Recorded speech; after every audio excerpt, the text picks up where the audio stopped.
처음부터 이상했습니다. 아들이 결혼한다며 데려온 며느리감이요. 모든 것이 어긋난 톱니바퀴처럼 삐걱거리는 느낌이랄까. 그런 불길한 감각이 저의 온몸을 휘감았습니다.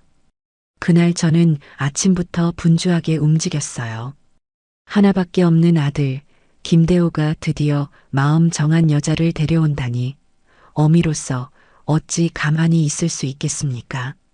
갈비찜은 어제부터 핏물을 빼고 양념에 정성껏 재워뒀고 아들이 좋아하는 잡채를 만들기 위해 새벽부터 일어나 온갖 채소를 곱게 채 썰었습니다. 혹여나 처음 만나는 며느리감의 입맛에 맞지 않을까 싶어 맵지 않은 나물과 맑은 조개국까지 정갈하게 준비해 상에 올렸지요. 집 안 구석구석 먼지 한 톨 보이지 않도록 쓸고 닦은 것은 물론이고요. 현관 도어록 해제되는 소리가 들리고 제 심장도 함께 쿵 내려앉았습니다. 엄마 다녀왔습니다. 아들의 목소리는 평소보다 한 톤 높고 어딘지 모르게 긴장한 기색이 역력했어요. 곧이어 아들의 등 뒤에서 모습을 드러낸 여자, 우민서와 처음으로 마주했습니다.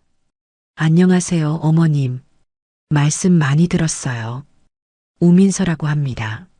목소리는 낭낭했지만 그 눈빛에는 사람을 처음 만나는 따스함이나 예의 바른 긴장감 대신 마치 물건을 감정하듯 저를 위아래로 훑는 냉기가 서려 있었습니다. 제 아들이 34살이니 여자는 30살이라고 들었어요. 하지만 제 눈에는 도저히 30으로 보이지 않았습니다. 화장을 짙게 해서일까요? 눈가에 자글자글한 잔주름과 힘없이 처진 입꼬리는 아무리 좋게 봐주려 해도 40은 좋게 넘어 보였습니다. 목에 두른 명품 브랜드의 스카프도 그 나이테를 가려주지는 못했지요. 아이고, 어서 와요. 오느라 고생 많았지. 대호한테 얘기 많이 들었어요. 애써 미소를 지으며 손을 내밀었지만 여자는 제 손을 잡는 둥 마는 둥 하더니 이내 거실로 시선을 돌렸습니다. 그 짧은 순간 스친 손은 차갑고 힘이 없었어요. 사람에게 전혀 관심이 없다는 무언의 표시 같았습니다. 제 아들 대호는 그런 여자의 모습이 뭐가 그리 좋은지 민서 씨 이쪽이야. 엄마가 민서 씨 온다고 아침부터 얼마나 고생하셨는지 몰라. 라며 연신 꼬리를 내리는 강아지처럼 굴더군요. 저는 속으로 첫 번째 의문을 삼켜야 했습니다. 정말 저 아이가 30살이 맞을까? 자리를 잡고 앉아 과일을 내어놓자 본격적인 가시방석이 시작되었습니다. 저는 어색한 분위기를 풀기 위해 이것저것 물었지요. 민서 양은 고향이 어디예요? 부모님은 다 건강하시고? 고향은 서울이고요. 부모님은 두 분 다 미국에 계세요. 교수시거든요. 그래서 제가 좀 독립적으로 자랐어요. 민서는 소파 깊숙이 몸을 기댄 채 다리를 꼬며 대답했습니다. 시선은 제가 정성껏 깎아놓은 사과가 아닌 자신의 손톱에 머물러 있었어요. 그 오만불손한 태도에 순간 울컥했지만 아들 얼굴을 봐서 꾹 참았습니다. 그래도 아들이 좋다는 여자인데 제가 처음부터 나를 세울 수는 없는 노릇이니까요. 식사 시간이 되자 여자의 무례함은 극에 달했습니다. 제가 차린 상을 한번 쓱 훑어보더니 젓가락을 들 생각도 않고 입을 열더군요. 어머니, 요즘 세상에 누가 집에서 이렇게 기름지게 먹어요? 갈비찜에 잡채라니. 저는 평소에 샐러드나 닭가슴살 위주로 식단 관리 철저하게 하거든요. 자기 관리는 경쟁력이잖아요. 어머님은 따로 관리 안 하시는 편인가 봐요. 그 말에 상을 차리던 제 손이 공중에서 굳어버렸습니다. 아들 대호의 얼굴이 하얗게 질리며 민서 씨, 그게 무슨 말이야. 엄마가 너 온다고 얼마나 신경 써서 하신 건데. 라며 제 눈치를 살폈어요. 하지만 민서는 아랑곳하지 않고 대호에게 쏘아붙였습니다. 왜요, 김대호 씨? 제가 틀린 말했어요? 나이 들수록 식단이 얼마나 중요한데. 괜히 어머님 건강 생각해서 드리는 말씀이잖아요. 그렇죠, 어머님? 저를 향해 동의를 구하는 그 말투에는 가시가 빼곡히 돋쳐 있었습니다. 저는 더 이상 참을 수가 없었어요. 애써 미소를 지으며 조곤조곤 대꾸했습니다. 사람마다 사는 방식이 다른 거 아니겠어요. 나는 내 아들 맛있는 거 배불리 먹이는 게 내 방식의 자기 관리라 생각해요. 민서 양은 민서 양 방식대로 살면 되고, 입에 안 맞으면 억지로 먹을 건 없어요. 옆에 나물이랑 맑은 국도 있으니 그걸로 먹도록 해요. 제 말에 민서의 표정이 순간 굳어지는 것을 보았습니다. 아마 제가 순순히 어머, 내가 생각이 짧았네. 하며 머리를 조아릴 줄 알았겠지요. 여자는 잠시 저를 빤히 쳐다보더니 보란 듯이 젓가락으로 잡채 면발 하나를 깨작거리다 내려놓았습니다. 그리고는 식사 내내 자신의 명품 가방과 시계, 그리고 자신이 얼마나 유능한 펀드 매니저인지에 대한 이야기만 늘어놓았어요. 제가 이번에 맡은 펀드가 수익률 30%를 넘겼잖아요. 여의도에서 난리가 났어요. 다들 제 손에 돈을 못 맡겨서 안달이라니까요. 김대호 씨는 좋겠어요. 돈 걱정 없이 살게 해줄 아내를 얻었으니. 아하. 그럼 우리 민서 씨가 최고지. 아들은 그저 좋다고 실실 웃고만 있었습니다. 제 속은 까맣게 타들어갔습니다. 펀드고 뭐고 저는 잘 모릅니다. 하지만 돈을 잘 번다는 사람이 저렇게까지 노골적으로 자랑하며 미래의 시어머니가 될지도 모르는 사람 앞에서 교양 없이 구는 것은 상식 밖의 일이었어요. 대화를 나누는 내내 민서는 제 아들 대호를 김대호 씨라고 부르며 마치 부하 직원을 대하듯 했습니다. 물을 마시고 싶으면 김대호 씨 물. 냅킨이 필요하면 김대호 씨 저것 좀. 턱짓으로 가리키는 모습은 사랑하는 연인 사이가 아니라 갑을 관계 그 자체로 보였습니다. 저는 속으로 두 번째 의문을 삼켰습니다. 정말 저게 사랑하는 사람들 사이의 대화가 맞을까? 식사가 어떻게 끝났는지도 모르겠습니다. 민서는 갑자기 피곤하다며 자리에서 일어났습니다. 아직 과일도 남아있고 차도 내오지 않았는데 말이지요. 김대호 씨, 나 이제 가봐야겠어요. 내일 아침 일찍 중요한 미팅이 있어서요. 여기 있으니 괜히 기운만 빠지네요. 그 말은 명백히 저를 향한 공격이었습니다. 이 집, 그리고 이 집의 주인인 제가 마음에 들지 않는다는 노골적인 표현이었지요. 대호는 또다시 어쩔 줄 몰라 하며 벌써? 엄마, 민서 씨가 바빠서 먼저 가봐야 한대. 라며 제게 변명하듯 말했습니다. 제가 뭘 어쩌겠습니까? 가겠다는 사람을 붙잡을 수도 없는 노릇이지요. 그래요, 바쁘면 가봐야지. 다음에 편할 때 다시 천천히 봐요. 그렇게 말하며 여자를 현관까지 배웅하는데 민서가 갑자기 차에서 뭘 가져와야겠다며 대호에게 열쇠를 건넸습니다.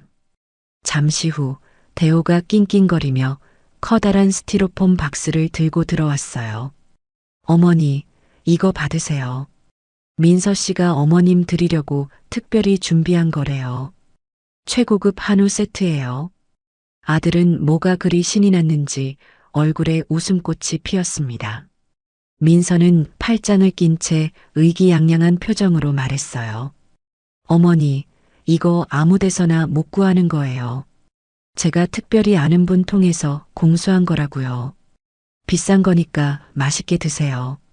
상자에는 번쩍이는 금색 보자기가 둘러져 있었습니다. 최고급 명품 한우라는 문구가 촌스럽게 박혀 있었지요. 저는 고맙다는 인사를 하고 상자를 받아들었습니다.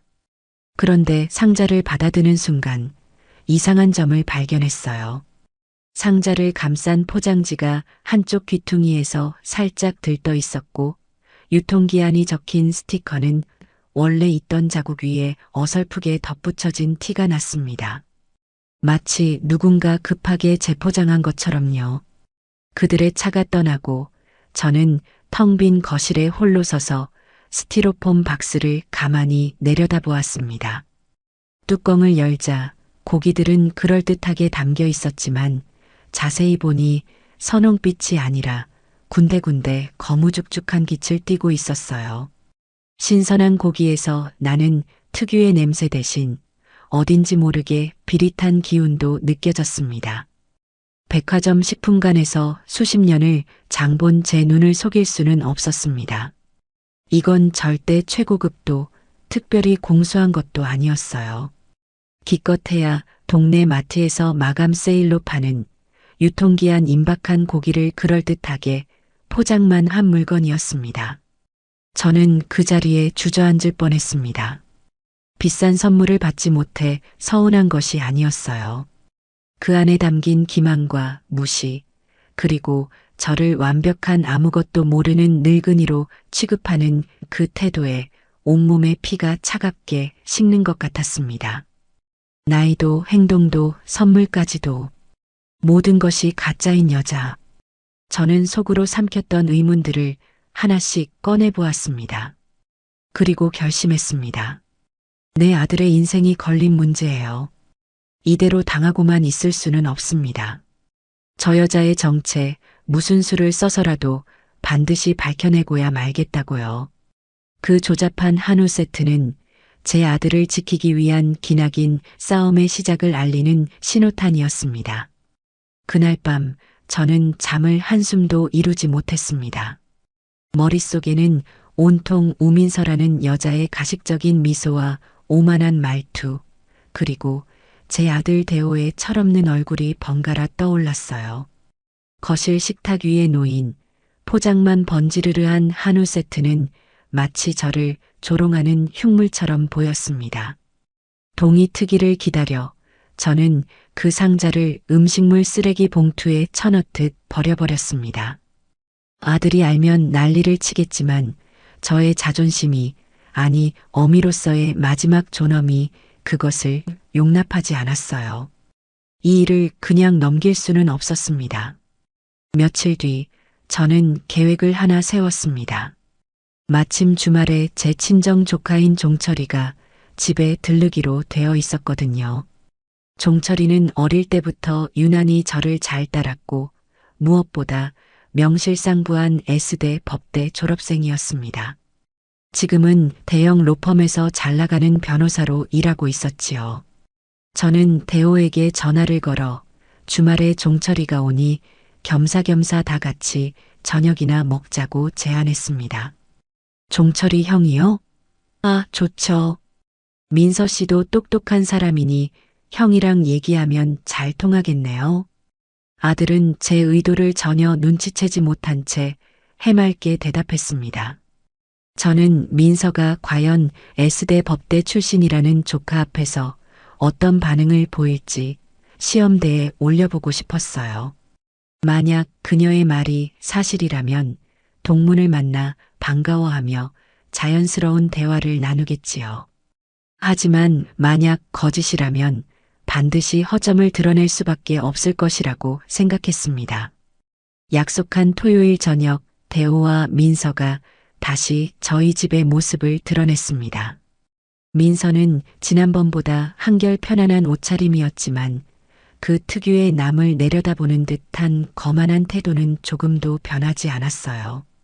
먼저 와 있던 조카 종철이가 깍듯하게 처음 뵙겠습니다. 박종철입니다. 하고 인사를 건넸지만 민서는 고개만 까딱하며 아, 대호 씨 사촌이요? 하고 말끝을 흐릴 뿐이었습니다. 어색한 인사가 오가고 식탁에 둘러앉았습니다. 저는 일부러 종철이와 민서의 자리를 가깝게 배치했어요.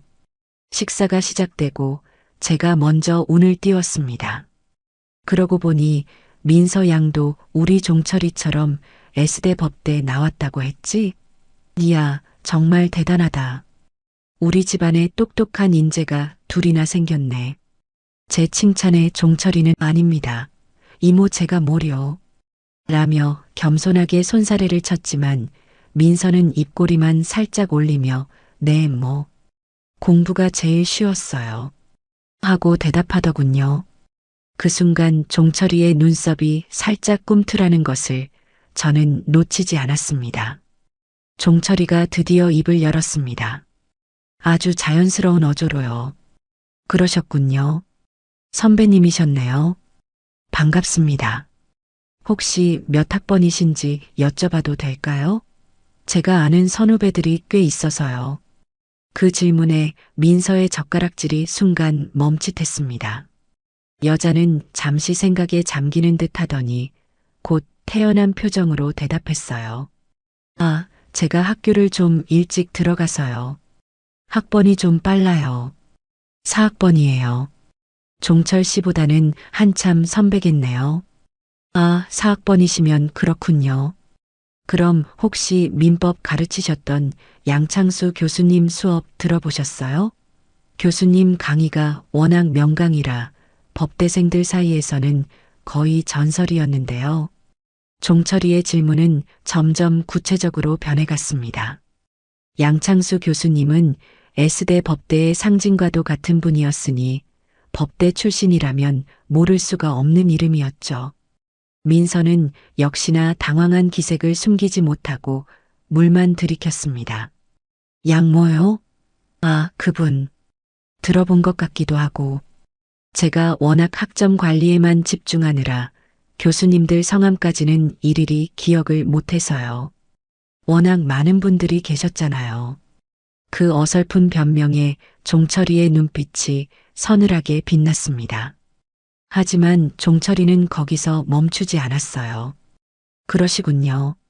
그럼 관악산 캠퍼스에 있는 자아연이라는 연못은 아시겠네요.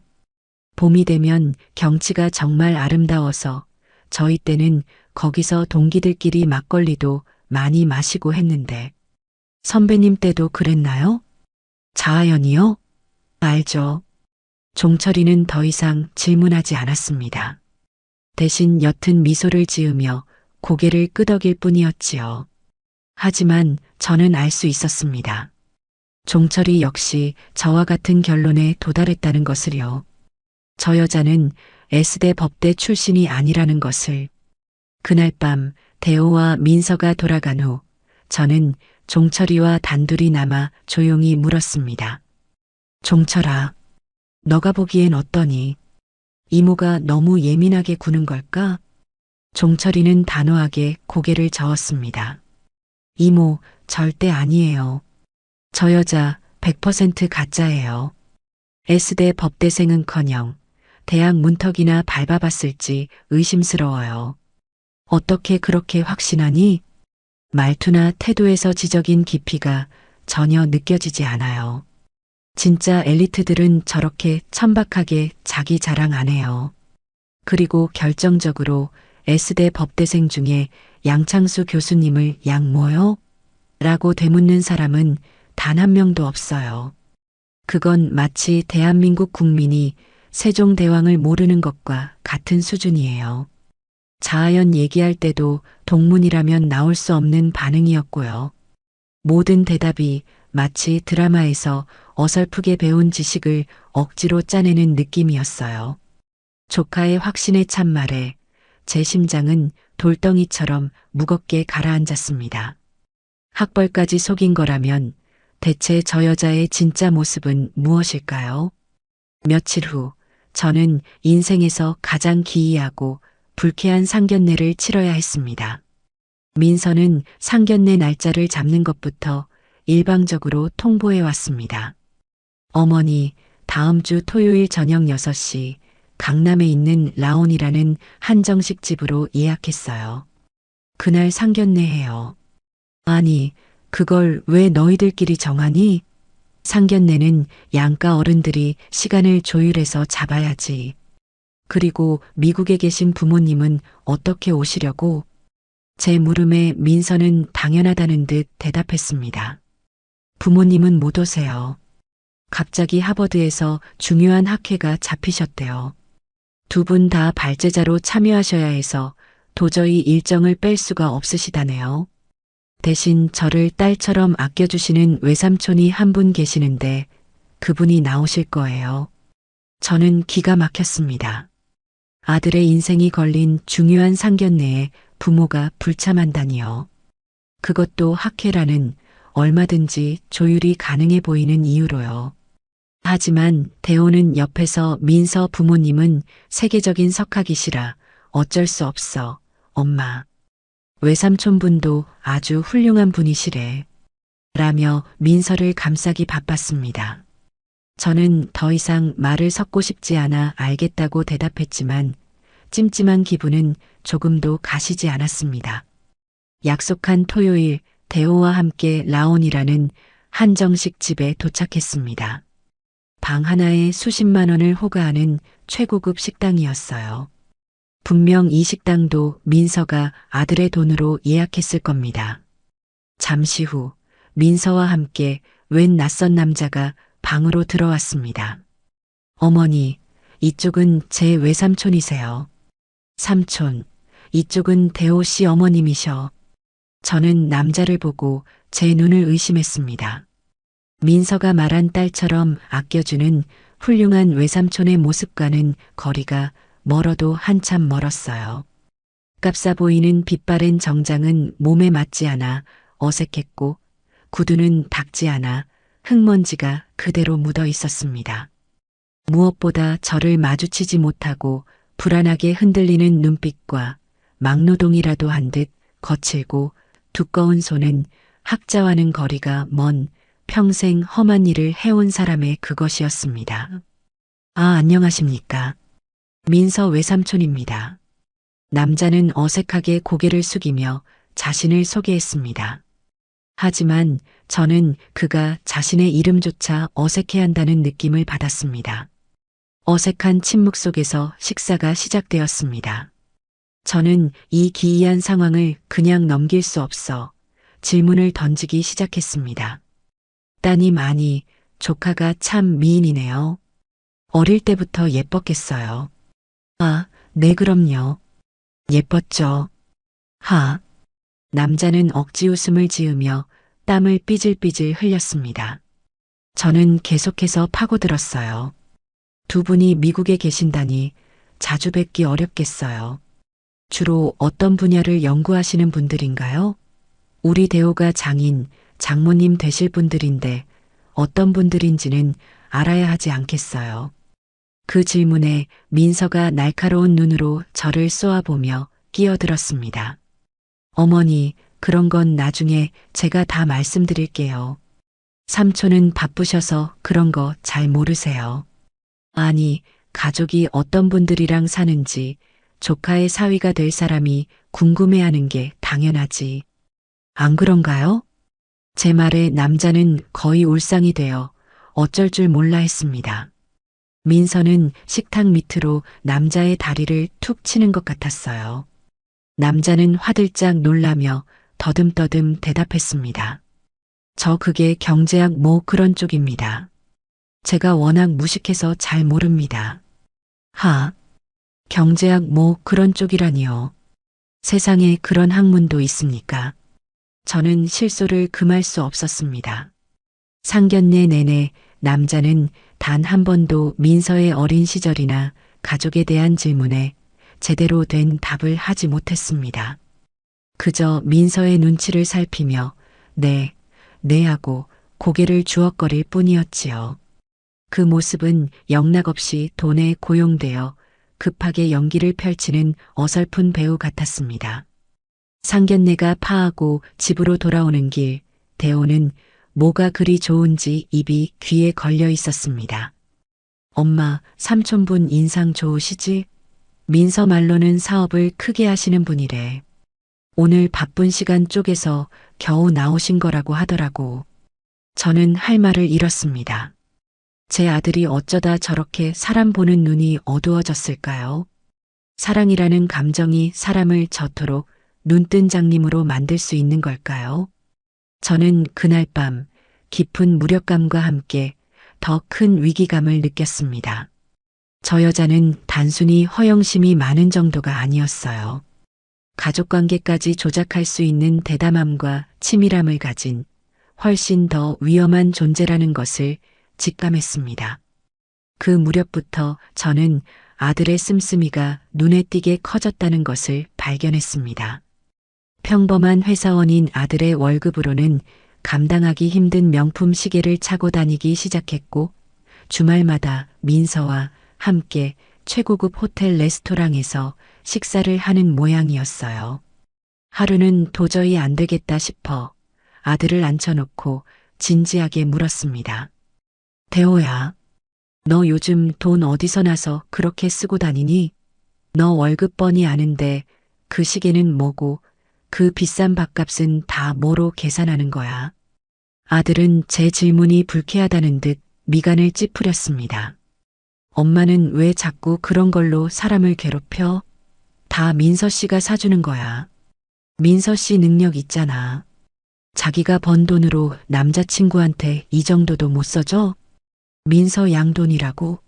아들, 세상에 공짜는 없어. 아무리 연인 사이라도 일방적으로 받기만 하는 관계는 건강하지 못한 거야. 그리고 결혼 자금은 모으고 있는 거니? 둘이 그렇게 펑펑 쓰고 다니면 결혼은 대체 무슨 돈으로 하려고? 제 걱정 어린 말에 아들은 오히려 역정을 냈습니다. 아, 엄마. 진짜 왜 이렇게 답답하게 굴어? 시대가 어느 땐데 아직도 그런 구시대적인 소리를 하고 있어. 민서 씨가 다 알아서 한대. 자기 펀드 수익금만으로도 강남에 아파트 사는 거 일도 아니라고 했어. 엄마는 그냥 가만히 좀 있어. 우리가 알아서 할 테니까. 우리가 알아서 해? 너는 대체 뭘 하는데? 그저 민서 양이 벌어다 주는 돈을 쓰기만 하는 거 아니냐는 말이야. 너는 자존심도 없니? 자존심? 사랑하는데 자존심이 뭐가 중요해? 엄마야말로 민서 씨 능력 있으니까 질투하는 거 아니야? 평생 돈에 아등바등 살아온 엄마는 이해 못할 세상이 있는 거야. 아들의 그 마지막 말은 제 심장에 비수처럼 날아와 꽂혔습니다. 제가 평생 아등바등 돈을 모은 이유가 누구 때문이었는데, 바로 제 아들 대호 때문이었습니다. 남편 일찍 여의고 식당 일부터 공장 일까지 안 해본 것 없이 억척같이 살며 아들 하나 번듯하게 키워냈습니다. 그렇게 모은 돈으로 대학 공부시키고 장가갈 때 전셋집이라도 하나 보태주고 싶었던 제 평생의 노력을 아들은 한순간에 돈에 아등바등 살아온 인생으로 치부해버린 겁니다. 저는 더 이상 아들과 말을 섞을 수가 없었습니다. 아들은 이미 우민서라는 여자가 만들어 놓은 허상에 완벽하게 세뇌당해 있었습니다. 그는 가난했지만 성실했던 자신의 어머니를 부끄러워하기 시작했고 땀 흘려버는 돈의 가치를 잊어버렸습니다. 그저 민서가 흔드는 돈다발에 눈이 멀어 무엇이 진짜고 가짜인지 구분조차 못하는 꼭두각시가 되어가고 있었어요. 그날 밤 저는 아들의 방을 정리하다가 우연히 책상 서랍 구석에 쑤셔 박혀 있는 우편물 하나를 발견했습니다. 아들의 이름으로 온 은행의 대출이자 안내문이었어요.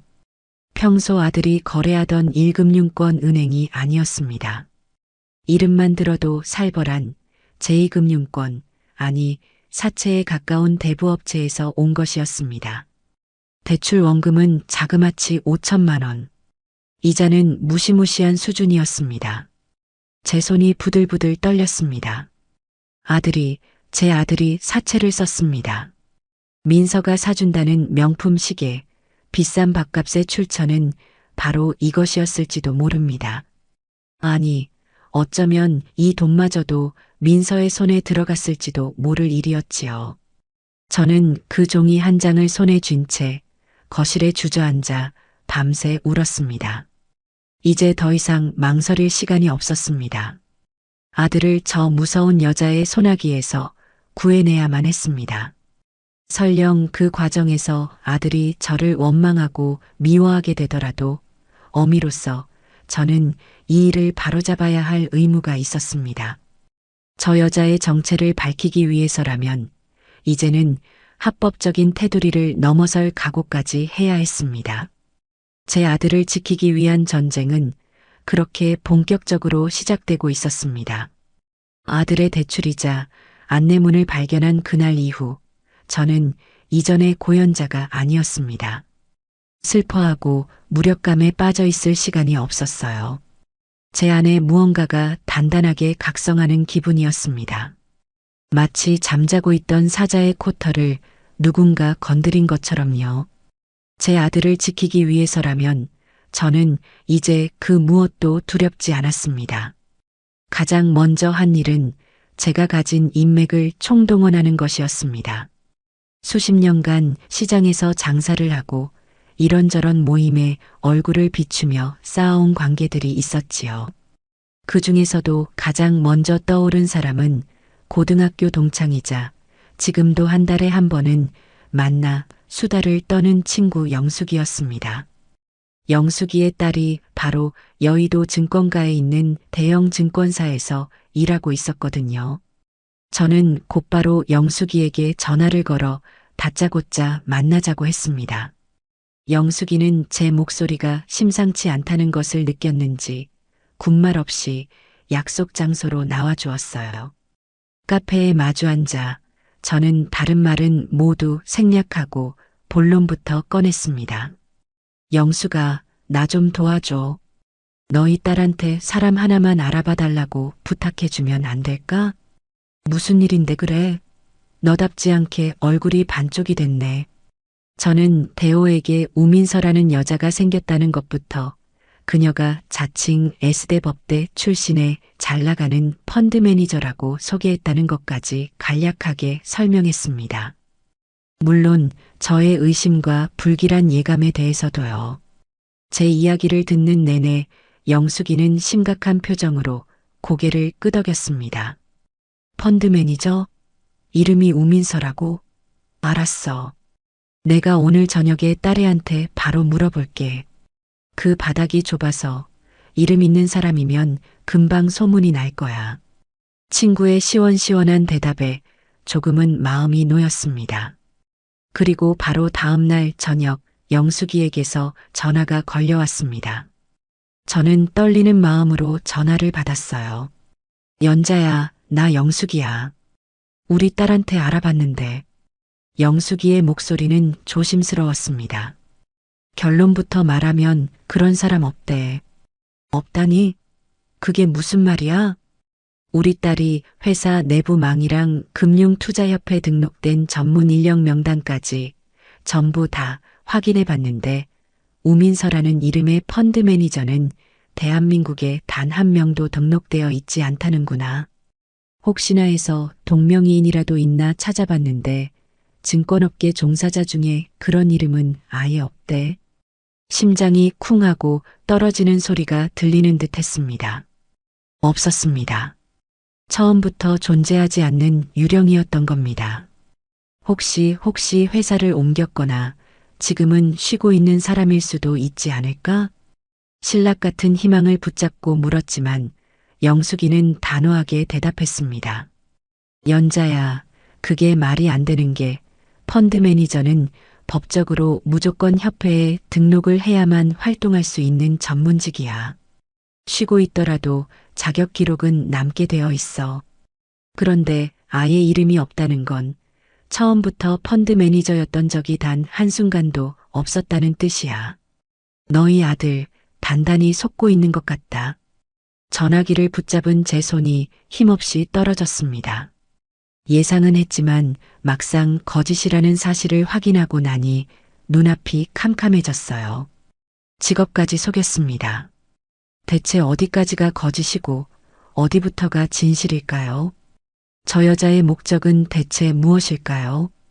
저는 더 이상 이렇게 간접적인 방법만으로는 안 되겠다고 판단했습니다. 보다 확실하고 구체적인 증거, 저 여자의 진짜 정체를 파헤칠 결정적인 무언가가 필요했어요. 고민 끝에 저는 평생 생각해 본 적도 없는 일을 결심했습니다. 바로 흥신소였습니다. TV 드라마에서나 보던 어둡고 음침한 그곳에 제 발로 찾아가게 될 줄은 꿈에도 몰랐습니다. 인터넷을 뒤져 가정문제 전문 비밀 보장이라는 문구를 내건 업체 몇 군데를 추렸습니다. 그리고 그중 가장 후기가 괜찮아 보이는 곳에 떨리는 손으로 전화를 걸었지요. 수화기 너머에서는 중년 남성의 나직한 목소리가 들려왔습니다. 다음 날 저는 알려준 주소대로 허름한 오피스텔 건물에 있는 사무실을 찾아갔습니다. 기획이라는 낡은 간판이 붙어 있는 문을 열자 담배 연기가 자욱한 작은 사무실에 책상 하나를 놓고 앉아 있는 남자가 보였습니다. 어제 통화했던 그 남자 자신을 백 팀장이라고 소개한 사람이었습니다. 어서 오십시오, 사모님.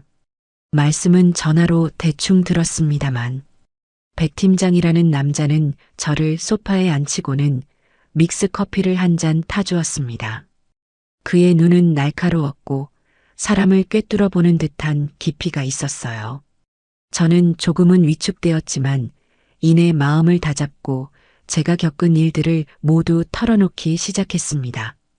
민서의 사진 한 장과 그녀가 말한 이름, 나이, 직업, 그리고 저의 의심들을요. 심지어 상견례에 나왔던 가짜 외삼촌의 인상착의와 조잡했던 한우 선물 세트 이야기까지 전부 다요.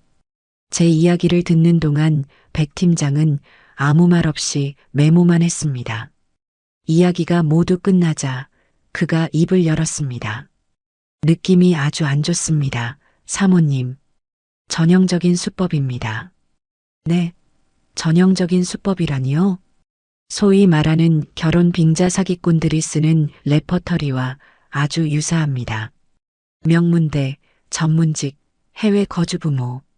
전부 다 상대방의 신뢰를 얻고 배경을 확인하기 어렵게 만들기 위한 장치들이죠. 아마 이름과 나이도 가짜일 확률이 99%입니다. 백 팀장의 말은 제 심장을 더욱 불안하게 만들었습니다. 그럼 알아낼 수 있을까요? 저 여자의 진짜 정체를요. 물론입니다. 저희는 프로니까요. 사진이 있으니 저희가 가진 정보망과 탐문 기술을 이용하면 실체에 접근할 수 있습니다. 다만 시간이 좀 걸릴 수 있고 비용도 만만치는 않을 겁니다. 그는 저에게 비용이 적힌 계약서를 내밀었습니다. 결코 적은 금액이 아니었습니다. 하지만 저는 망설이지 않았습니다. 제 아들을 구렁텅이에서 구해낼 수만 있다면 이보다 더한 대가도 치를 수 있었어요. 저는 그 자리에서 계약서에 서명하고 착수금을 계좌로 이체했습니다. 최대한 빨리 그리고 최대한 은밀하게 부탁합니다. 아들은 절대 이 사실을 알아서는 안 됩니다. 염려 마십시오. 그게 저희 일의 기본입니다. 결과가 나오는 대로 바로 연락드리겠습니다.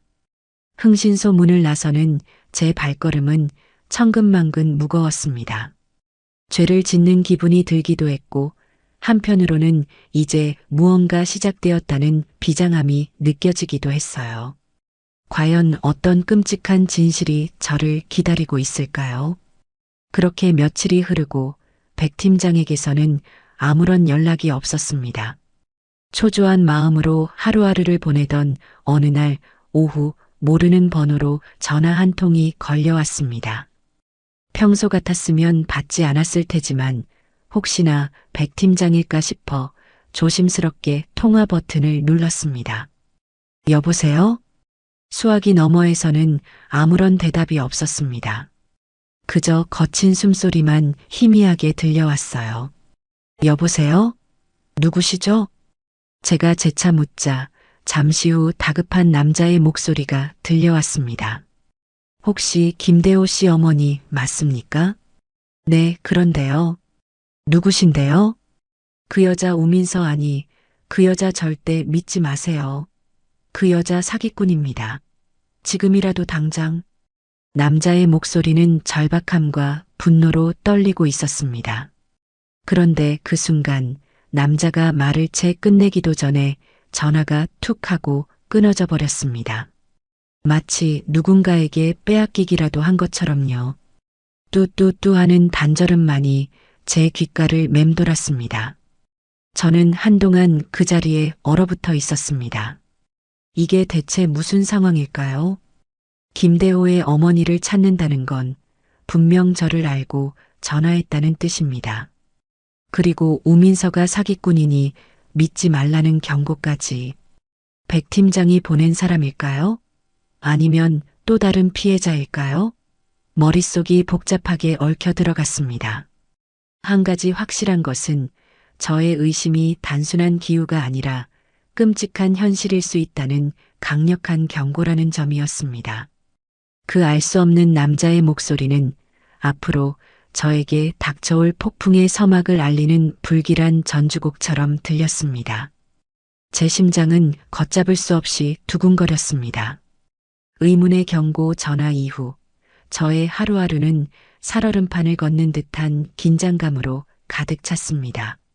잠을 자다가도 전화벨 소리가 울리는 환청에 깜짝 놀라 깨기 일쑤였고 낯선 번호로 걸려 오는 모든 전화에 심장이 철렁 내려앉았어요. 그 남자는 누구였을까요?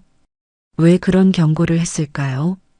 수만 가지 질문이 머릿속을 맴돌았지만 답을 찾을 길은 없었습니다.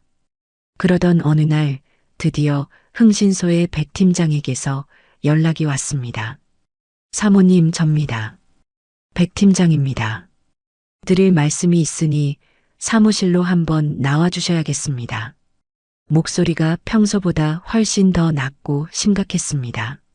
저는 직감했습니다. 무언가 찾아냈다는 것을. 저는 급하게 옷을 챙겨 입고 약속 장소인 그의 사무실로 향했습니다. 사무실 문을 열자 백 팀장은 굳은 표정으로 저를 맞이했습니다. 그의 책상 위에는 서류 봉투 하나가 놓여 있었어요. 앉으시죠, 사모님. 마음의 준비를 단단히 하셔야 할 것 같습니다. 그의 말에 저는 마른 침을 삼켰습니다. 백 팀장은 서류 봉투에서 사진 몇 장과 서류 뭉치를 꺼내 제 앞에 펼쳐놓았습니다. 가장 위에 있는 것은 제가 그에게 건넸던 우민서의 사진과 그 옆에 나란히 놓인 다른 여자의 증명사진이었습니다. 두 사진 속 인물은 동일 인물임이 명백했지만 분위기는 사뭇 달랐습니다. 우민서의 사진이 화려하고 인위적인 느낌이라면 옆의 사진은 어딘가 그늘지고 날카로운 인상을 풍기고 있었어요. 이 여자의 진짜 이름은 우민서가 아닙니다. 백 팀장이 서류 한 장을 가리키며 말했습니다. 그곳에는 강유진 1983년생이라는 글자가 선명하게 박혀 있었습니다. 강유진 1983년생이면 42? 저는 저도 모르게 중얼거렸습니다. 30살이라던 그 여자의 진짜 나이는 42이었습니다. 제 눈이 틀리지 않았던 겁니다. 네, 맞습니다. 우민서라는 이름과 30살이라는 나이는 모두 도용된 가짜 신분입니다. 저희가 확인한 바 진짜 우민서 씨는 현재 미국에 거주 중인 평범한 유학생이고 자신의 신분이 한국에서 도용되고 있다는 사실조차 모르고 있었습니다. 백 팀장은 이어서 충격적인 사실들을 쏟아내기 시작했습니다. 이 강유진이라는 여자는 사기 전과 산범입니다. 주된 수법은 지금 아드님에게 접근한 방식과 동일합니다. 자신을 명문대 출신의 전문직으로 위장해 재력이 있는 집안의 남성에게 접근한 뒤 결혼을 미끼로 금품을 편취하고 잠적하는 방식이죠. 현재도 몇몇 피해자들이 그녀를 상대로 고소를 진행 중이지만 강유진이 워낙 교묘하게 법망을 피해 다니고 대포폰과 차명 계좌만 사용하기 때문에 경찰도 추적에 애를 먹고 있는 상황입니다. 저는 눈앞이 아찔해지는 것을 느꼈습니다. 사기전과 산범. 제 아들이 지금 만나고 있는 여자는 사랑스러운 연인이 아니라 아들의 인생을 통째로 집어삼키려는 전문 사기꾼이었던 겁니다. 그럼 우리 대호는 아마 다음 타겟이겠지요. 결혼 준비를 핑계로 아드님 명의로 대출을 받게 하거나 사모님 같은 직계가족의 재산을 노릴 가능성이 매우 높습니다. 정신 바짝 차리셔야 합니다. 사모님. 백 팀장이 내민 서류에는 강유진에게 사기를 당했다는 다른 피해자들의 진술서 일부가 복사되어 있었습니다. 내용은 모두 비슷했어요. S대 의대 출신 여의사라고 했다.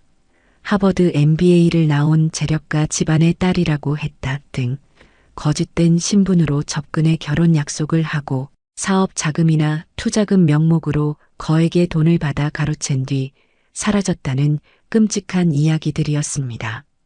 저는 더 이상 서류를 읽어 내려갈 수가 없었습니다. 손이 사시나무처럼 떨리고 숨이 제대로 쉬어지지 않았어요. 내 아들이, 세상 물정 모르는 내 순진한 아들이 저런 무서운 악마의 덫에 걸려들었다는 사실을 도저히 믿을 수가 없었습니다. 그날 이후 저는 강유진을 만나는 것이 두려워졌습니다.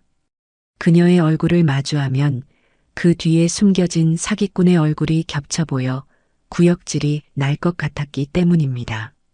하지만 피할 수만은 없는 노릇이었습니다. 아니나 다를까 며칠 뒤 강유진에게서 전화가 걸려왔습니다. 어머니, 저 민서예요. 주말에 잠깐 시간 괜찮으세요? 드릴 말씀이 있어서요. 목소리는 여전히 상냥했지만 이제 제 귀에는 그 목소리가 사탄의 속삭임처럼 들렸습니다. 저는 만나고 싶지 않았지만 여기서 거절하면 저의 의심을 들킬 수도 있겠다는 생각에 알겠다고 대답했습니다. 주말 오후 강유진은 혼자서 저희 집을 찾아왔습니다. 대호는 회사에 급한 일이 생겨 함께 오지 못했다고 하더군요. 아마 일부러 대호를 떼어놓고 온 것이겠지요. 자리에 앉자마자 강유진은 서류 가방에서 그럴듯하게 만든 투자 제안서를 꺼내 제 앞에 내밀었습니다. 어머니, 제가 어머님을 위해 특별히 좋은 투자 상품을 하나 가져왔어요. 투자 상품? 네. 이건 제가 VVIP 고객들에게만 특별히 공개하는 비공개 펀드인데요. 원금은 100% 보장되고 수익률은 연 20%를 확정적으로 보장해드리는 상품이에요. 요즘 같은 저금리 시대에 은행에 돈 묵혀두는 것만큼 어리석은 일이 없잖아요. 올 것이 왔구나 싶었습니다. 백 팀장이 말한 그대로였습니다. 이제 제 노후 자금을 노리기 시작한 겁니다. 저는 속으로 차갑게 웃으며 아무것도 모르는 순진한 시어머니를 연기하기로 했습니다. 어머, 연 20%나? 그렇게 많이 주는 데가 다 있어? 그럼요, 어머니. 이건 아무한테나 해주는 게 아니에요. 제가 대호 씨랑 결혼할 사이니까 특별히 어머님께만 기회를 드리는 거라고요. 어머님 노후 자금 제가 확실하게 2배, 3배로 불려드릴게요. 저만 믿으세요. 강유진은 자신의 말을 철석같이 믿고 있는 저의 모습에 만족했는지 더욱 신이 나서 떠들어댔습니다. 저는 그녀의 말을 듣는 둥마는 둥하며 그녀의 얼굴을 찬찬히 뜯어보았습니다. 42이라는 나이를 알고 보니 두껍게 바른 화장 아래 숨겨진 세월의 흔적들이 더욱 선명하게 보였습니다. 저 얼굴로 얼마나 많은 사람들을 속이고 그들의 인생을 망가뜨려 왔을까요? 저는 찻잔을 내려놓으며 조용히 입을 열었습니다. 그런데 민서 양, 궁금한 게 하나 있는데. 네, 어머니. 뭐든지 물어보세요. 민서 양은 소속이 어디야? 펀드 매니저도 다 소속된 회사가 있을 거 아니니. 내가 나중에라도 찾아가 보려면 어딘지는 알아야지. 제 질문에 강유진의 얼굴이 순간 굳어지는 것을 보았습니다. 하지만 그녀는 금세 표정을 바꾸며 웃어 보였어요. 아, 저희 회사는 비공개로 운영되는 투자 자문 회사라서요. 일반인들은 잘 몰라요. 굳이 아실 필요 없어요, 어머니. 모든 건 제가 다 알아서 처리해 드릴 테니까요. 그래도 이름 정도는 알려줄 수 있잖아. 그리고 그런 중요한 일을 하는 사람은 자격증 같은 것도 있을 텐데. 나야 뭐 그런 걸 봐도 잘 모르지만 그래도 한번 구경이라도 해보면 안 될까? 저는 집요하게 물고 늘어졌습니다. 이제 그녀가 어떻게 반응할지 궁금했어요. 강유진의 눈빛이 흔들리기 시작했습니다. 그녀는 잠시 말을 잇지 못하더니 이내 자리에서 벌떡 일어나며 언성을 높였습니다. 어머니, 지금 저를 의심하시는 거예요? 제가 누군데 감히 저를 못 믿으세요? 제가 대호 씨 사랑해서 어머님 노후 편안하게 해드리려고 이러는 건데 어떻게 저한테 이럴 수 있으세요? 그녀는 갑자기 서러운 듯 눈물을 글썽이기까지 했습니다. 참으로 대단한 연기력이었어요. 만약 제가 그녀의 정체를 몰랐다면 저 순발력 넘치는 연기에 깜빡 속아 넘어가 미안하다고 사과했을지도 모릅니다. 제가 지금껏 얼마나 무시당하면서 이 자리까지 올라왔는데 어머니까지 저를 이렇게 무시하시면 저 너무 억울해요. 이럴 거면 저 대호 씨랑 결혼 못해요. 어머니가 저희 사이를 반대하시는 거잖아요. 기가 막혔습니다. 적반하장도 유분수지 자신의 거짓말이 들통날 위기에 처하자 오히려 저를 가해자로 몰아가고 아들과의 결혼을 무기로 저를 협박하고 있었습니다. 오해하지 말거라. 나는 그저 궁금해서 물어본 것뿐이야. 그렇게까지 예민하게 반응할 필요는 없지 않니? 오해가 아니죠. 저를 사기꾼 취급하신 거잖아요. 됐어요. 이 얘기는 대호 씨한테 제가 직접 할게요. 어머니가 저희 결혼을 이렇게 반대하신다고, 저를 이렇게 못 믿으신다고 똑똑히 전할 거예요. 강유진은 자신이 가져온 투자 제안서를 가방에 쑤셔넣고는 분노에 찬 얼굴로 현관을 향해 달려나갔습니다. 쾅 소리를 내며 문이 닫히고 저는 그 자리에 허탈하게 앉아 있었습니다. 그녀와의 짧은 만남은 그녀가 얼마나 교활하고 위험한 여자인지를 다시 한번 똑똑히 깨닫게 해주었습니다. 아니나 다를까 그날 저녁 퇴근하고 돌아온 아들의 얼굴은 분노로 이글거리고 있었습니다. 집에 들어오자마자 저에게 소리를 지르더군요. 엄마, 민서 씨한테 대체 무슨 짓을 한 거야? 무슨 짓이라니? 나는 아무 짓도 안 했다. 아무 짓도 안 하긴. 민서 씨가 울면서 나한테 전화했어. 엄마가 자기를 사기꾼 취급하고 결혼을 반대한다고 했다며. 엄마, 대체 왜 그래? 우리가 행복해지는 게 그렇게 싫어? 아들은 완전히 이성을 잃은 듯 보였습니다. 저는 강유진이 아들에게 어떤 식으로 거짓말을 했을지 훤히 보였습니다. 대호야, 진정하고 내 말 좀 들어봐. 그 여자는 저는 아들에게 진실을 말해야겠다고 결심했습니다.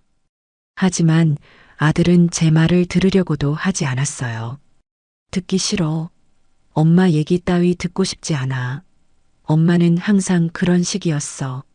내가 뭘 하든 반대하고 의심하고 내가 민서 씨처럼 능력 있고 멋진 여자 만나는 게 그렇게 배 아파? 아니다, 아들아. 그게 아니야. 제발. 됐어. 나 이제 이 집에서 나갈 거야. 민서 씨랑 같이 살 거야. 엄마처럼 편협하고 의심 많은 사람이랑은 단 하루도 같이 못 살아. 결혼식 날도 찾아오지 마. 엄마가 와서 우리 결혼 망치는 꼴은 절대로 못 보니까. 아들은 자신의 방으로 들어가 옷가지를 닥치는 대로 가방에 쑤셔넣기 시작했습니다. 저는 그런 아들을 망연자실하게 바라볼 수밖에 없었습니다. 제가 무슨 말을 해도 이제 아들의 귀에는 들리지 않을 겁니다. 강유진이라는 악마가 아들의 눈과 귀를 완벽하게 틀어막아 버린 후였으니까요. 짐을 싼 아들은 저를 한번 돌아보지도 않고 집을 나가버렸습니다. 쾅 하고 닫히는 현관문 소리가 제 아들과 저의 관계가 단절되는 소리처럼 들렸습니다. 저는 텅 빈 집안에 홀로 남아 아들이 뛰쳐나간 문을 보며 하염없이 눈물을 흘렸습니다. 하지만 슬픔도 잠시 저는 이를 악물었습니다. 그래, 나가라. 그 여자와 함께 살아봐라. 그리고 똑똑히 느껴봐라. 지옥이 어떤 곳인지. 저는 결코 포기하지 않을 겁니다. 제 아들을 그 지옥에서 반드시 구해내고야 말 겁니다. 그 어떤 대가를 치르더라도 말이지요. 그 결심은 이제 그 누구도 꺾을 수 없는 강철 같은 것이 되어 제 마음속 깊이 자리 잡고 있었습니다. 아들이 집을 나간 후 집안의 공기는 납처럼 무겁게 가라앉았습니다. 며칠 동안 저는 넋이 나간 사람처럼 거실 소파에 앉아 있었습니다. 아들의 온기가 사라진 방, 아들이 쓰던 칫솔, 아들의 신발이 놓여있던 텅 빈 현관. 집 앞 모든 것들이 제 아들의 부재를, 그리고 저의 처참한 패배를 증명하는 것 같았어요. 강유진, 그 악마 같은 여자는 제 아들의 몸뿐만 아니라 영혼까지 완벽하게 장악해버렸습니다. 하지만 슬픔에 잠겨 있을 수만은 없었습니다. 이대로 주저앉는 것은 그 여자가 가장 바라는 시나리오일 테니까요. 저는 제 아들을 포기할 수 없었습니다. 아니, 포기해서는 안 되었습니다. 정신을 차려야 했습니다. 더 냉정하고 더 치밀해져야만 했어요. 저는 흥신소에서 받아온 서류 봉투를 다시 꺼내 들었습니다. 강유진, 사기 전과 삼범. 이 끔찍한 진실을 저는 제 아들에게 똑똑히 알려줘야만 했습니다. 그 눈을 가리고 있는 콩깍지를 억지로라도 벗겨내야만 했어요. 저는 아들이 강유진과 함께 살고 있을 오피스텔 주소를 알아냈습니다. 대호의 신용카드 명세서에 찍힌 배달 음식 주소지를 역추적한 결과였지요. 저는 서류 봉투를 품에 안고 비장한 마음으로 그곳을 찾아갔습니다. 문 앞에서 몇 번이나 망설였지만 이내 심호흡을 하고 초인종을 눌렀습니다.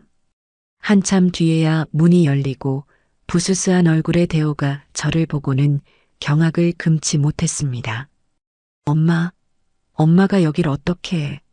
이야기 좀 하자, 아들. 중요한 이야기야. 저는 아들을 밀치고 안으로 들어갔습니다. 오피스텔 내부는 온갖 명품 쇼핑백과 어지럽게 널린 옷가지들로 발 디딜 틈이 없었어요. 제가 평생을 아끼고 모아도 사지 못할 물건들이 그 좁은 공간을 가득 채우고 있었습니다. 강유진은 보이지 않았어요. 무슨 할 말이 있는데 여기까지 찾아와. 당장 나가. 아들은 저를 문 밖으로 밀어내려 했지만 저는 버티고 섰습니다. 그리고 품 안에 서류 봉투를 꺼내 아들 눈앞에 펼쳐 보였습니다. 이것 좀 봐, 대호야. 이게 바로 너가 그토록 믿고 있는 우민서라는 여자의 진짜 얼굴이야. 저는 강유진의 정과 기록이 적힌 서류와 우민서라는 이름의 펀드 매니저는 존재하지 않는다는 증권사 확인서, 그리고 그녀의 진짜 나이가 적힌 서류들을 하나씩 짚어가며 설명했습니다. 이 여자의 진짜 이름은 강유진, 나이는 42이야. 30살 S대 법대 출신 펀드 매니저 우민서는 처음부터 세상에 존재하지 않는 사람이었다고. 이 여자는 너 같은 남자들 등쳐먹고 사는 전문 사기꾼이야, 아들아. 제 목소리는 절박함에 떨리고 있었습니다. 하지만 아들의 반응은 저의 기대를 무참히 박살냈습니다. 아들은 서류들을 한번 힐끗 쳐다보더니 이내 코웃음을 치며 그것들을 바닥에 내팽개쳤습니다. 엄마. 아직도 이러고 다녀? 이런 쓰레기 같은 종이 쪼가리들을 어디서 만들어서 날 속이려고 해? 엄마가 민서 씨를 얼마나 미워하는지 아주 잘 알겠다. 쓰레기라고? 이건 명백한 사실이야. 증거라고. 제발 눈 좀 떠, 대호야. 너 지금 속고 있는 거야. 속아? 누가 누굴 속여? 엄마야말로 날 속이고 있잖아. 내가 행복해지는 게 그렇게 배 아파서 이렇게 사람을 고용해서 서류까지 위조해? 엄마, 정말 실망이다. 어떻게 사람이 이렇게까지 악독할 수 있어? 아들의 입에서 악독하다는 말이 나오는 순간 제 세상은 무너져 내렸습니다. 제가 아들에게 악독한 어미라니요. 저는 아들의 뺨이라도 후려치고 싶은 심정이었지만 가까스로 이성을 붙잡았습니다. 지금 흥분해서는 안 됩니다. 대호야, 엄마 말 믿어줘. 이건 모두 사실이야. 너를 구하고 싶어서 이러는 거야. 제발, 구해. 누가 누굴 구해. 내 인생은 내가 알아서 해. 엄마의 그 지긋지긋한 간섭과 통제에서 날 구해준 사람이 바로 민서 씨야. 엄마는 평생 날 엄마의 인형으로 만들고 싶었겠지만 난 이제 더 이상 그렇게 안 살아. 이 돈, 이 집, 이 모든 게 다 민서 씨가 나한테 준 새로운 세상이라고. 엄마가 평생 벌어도 나한테 해줄 수 없는 것들이야. 아들은 완전히 강유진에게 세뇌당해 그녀가 주입한 논리를 그대로 내뱉고 있었습니다. 가난한 엄마에 대한 열등감, 그리고 갑자기 손에 쥔 부에 대한 비뚤어진 자부심이 뒤섞여 아들은 괴물처럼 변해 있었습니다. 바로 그때 현관문이 열리며 강유진이 모습을 드러냈습니다. 양손에는 명품 쇼핑백이 가득 들려 있었지요. 그녀는 저를 보고도 조금도 놀라지 않았습니다. 오히려 모든 것을 예상했다는 듯 비웃음 섞인 미소를 지으며 다가왔어요. 어머님, 여기까지 어쩐 일이세요? 허락도 없이 남의 집에 함부로 들어오시는 건 주거침입이라는 거 모르세요? 너 이 악마 같은 년. 저는 저도 모르게 소리를 질렀습니다. 강유진은 눈 하나 깜짝하지 않고 제게 다가와 바닥에 흩어진 서류들을 구두발로 짓밟았습니다. 어머, 이게 뭐예요? 우리 대호 씨 말로는 어머님이 만드신 작품이라던데. 솜씨가 영 형편없네요. 요즘 세상에 이런 조잡한 걸로 사기치는 사람도 있나? 내 인연, 내 아들 인생 망쳐놓고 무사할 줄 알아. 제가 달려들려 하자 아들이 제 앞을 막아섰습니다. 엄마, 그만해. 민서 씨한테 손끝 하나라도 대기만 해. 그럼 나 진짜 엄마 다신 안 봐. 아들은 저를 노려보며 강유진을 자신의 등 뒤로 감쌌습니다. 그 모습은 마치 어미로부터 새끼를 지키려는 맹수 같았어요. 하지만 그가 지키고 있는 것은 어미가 아니라 자신의 숨통을 끊으려는 독사였습니다. 강유진은 아들의 등 뒤에서 승리자의 미소를 지으며 말했습니다. 들으셨죠, 어머님? 이제 그만 돌아가세요. 그리고 다시는 우리 앞에 나타나지 마세요. 대호 씨가 어머님 때문에 얼마나 스트레스 받는지 몰라요. 자식 인생 망치고 싶지 않으시면 그냥 조용히 없는 사람처럼 살아주세요. 그게 어머님이 대호 씨를 위해 해줄 수 있는 유일한 일이에요. 그 말을 끝으로 아들은 저를 현관 밖으로 거칠게 밀어냈습니다. 쾅 하고 닫히는 문 앞에서 저는 무너져 내렸습니다. 완벽한 패배였습니다. 증거를 들이밀어도 믿지 않는 아들, 그리고 그런 아들을 방패 삼아 저를 조롱하는 악마. 저는 이제 어떻게 해야 할까요? 그렇게 며칠을 폐인처럼 지내고 있을 때였습니다. 지난번 저에게 경고 전화를 했던 그 낯선 번호로 다시 전화가 걸려왔습니다. 저는 심장이 멎는 것 같았지만 떨리는 손으로 통화 버튼을 눌렀습니다. 여보세요? 김대호 씨 어머니 되시죠? 접니다. 지난번 그 다급했던 남자의 목소리였습니다. 누구신데 자꾸 전화를 하시는 거죠? 저는 강유진의 전남편입니다. 전남편? 그 한마디에 저는 정신이 번쩍 들었습니다. 만나서 이야기하고 싶습니다. 드릴 말씀도 있고 드려야 할 물건도 있습니다. 사모님께는 꼭 필요한 것일 겁니다. 저는 망설일 이유가 없었습니다. 우리는 다음 날 시내의 한적한 찻집에서 만나기로 약속했습니다. 약속 장소에 나가자 40대 후반으로 보이는 한 남자가 초조한 얼굴로 저를 기다리고 있었습니다. 행색은 남루했고 깊게 팬 주름과 공허한 눈빛에서 그가 겪었을 고통의 깊이가 고스란히 느껴졌습니다. 그는 저를 보자마자 고개를 숙였습니다. 제가 조금만 더 빨리 연락드렸어야 했는데 죄송합니다. 그 여자가 또 다른 사람을. 남자는 말을 잇지 못하고 입술을 깨물었습니다. 우리는 자리에 앉았고 그는 자신의 이야기를 털어놓기 시작했습니다. 그의 이야기는 제 아들 대호의 이야기와 놀라울 정도로 똑같았습니다. 저도 작은 중소기업을 운영했습니다. 성실하게 일해서 제법 돈도 모았고요. 그러다 우연히 만난 그 여자 강유진에게 첫눈에 반했습니다. 자신을 재미교포 출신 변호사라고 소개했죠. 부모님은 LA에서 큰 사업을 하신다고 했고요. 저는 그 말을 전부 믿었습니다. 그녀의 교양 있는 말투와 화려한 외모에 완전히 빠져버렸으니까요. 남자는 씁쓸하게 웃으며 말을 이었습니다. 결혼하고 나서부터 모든 게 변하기 시작했습니다. 그녀는 제 사업에 감나라, 배나라 간섭하기 시작했고 제 명의로 거액의 대출을 받게 했습니다. 미국에 있는 부모님 사업이 어려워져서 급하게 돈이 필요하다는 거짓말에 속아서요. 저는 사랑하는 아내를 위해 뭐든 해주고 싶었습니다. 결국 회사 돈까지 횡령해서 그녀에게 가져다 주었죠. 그래서 어떻게 됐나요? 결과는 보시는 대로입니다. 회사는 부도가 났고 집은 경매로 넘어갔습니다. 저는 빈털터리가 되었죠. 그러자 그 여자는 기다렸다는 듯이 이혼 서류를 내밀더군요. 위자료는 한 푼도 줄 수 없다면서요. 모든 재산이 제 명의로 되어 있었고 모든 채무 또한 제가 져야 했습니다. 그녀는 법적으로 아무런 책임이 없었어요. 처음부터 모든 것을 치밀하게 계획했던 겁니다. 남자의 눈에는 눈물이 고여 있었습니다.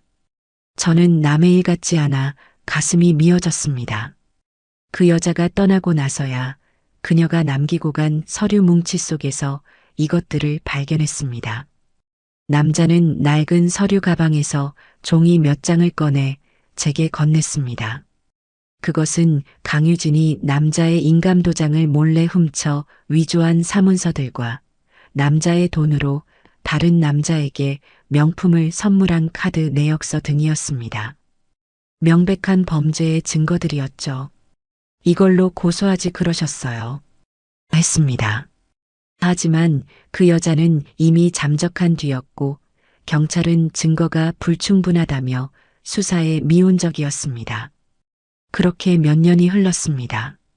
저는 신용불량자가 되어 막노동을 하며 하루하루를 버티고 있었죠. 그러다 우연히 길에서 그 여자를 봤습니다. 어떤 젊은 남자와 팔짱을 끼고 명품 매장으로 들어가는 것을요. 바로 사모님의 아드님이었습니다. 남자는 주먹을 불끈 쥐었습니다. 그 순간 피가 거꾸로 솟았습니다. 저 젊은 사람도 나처럼 당하겠구나 싶어서요. 그래서 수소문 끝에 사모님 연락처를 알아내 전화를 드렸던 겁니다. 부디 사모님이라도 아드님을 구해주세요. 그리고 저 악마 같은 여자를 꼭 법의 심판대에 세워주십시오. 남자는 제 앞에 고개를 숙였습니다. 저는 그의 손을 잡고 함께 눈물을 흘렸습니다. 이제 저는 혼자가 아니었습니다. 저와 같은 고통을 겪은 또 다른 피해자가 제 앞에 있었습니다. 그날 이후 저는 더욱 독해졌습니다. 하지만 강유진은 제 아들을 더욱 철저하게 고립시켰습니다. 대호는 다니던 회사마저 그만두었습니다. 강유진이 남자가 째째하게 월급 몇 푼 받으려고 회사에 목매냐, 내가 하라는 대로 투자만 하면 평생 먹고 살 돈을 벌게 해주겠다고 꼬드긴 결과였습니다. 그리고 얼마 지나지 않아 대호는 사용하던 전화번호까지 바꿔버렸습니다. 저와의 마지막 연결고리마저 끊어버린 것이지요. 저는 바뀐 번호를 알 길이 없어 며칠 동안 아들에게 연락할 방법이 없었습니다.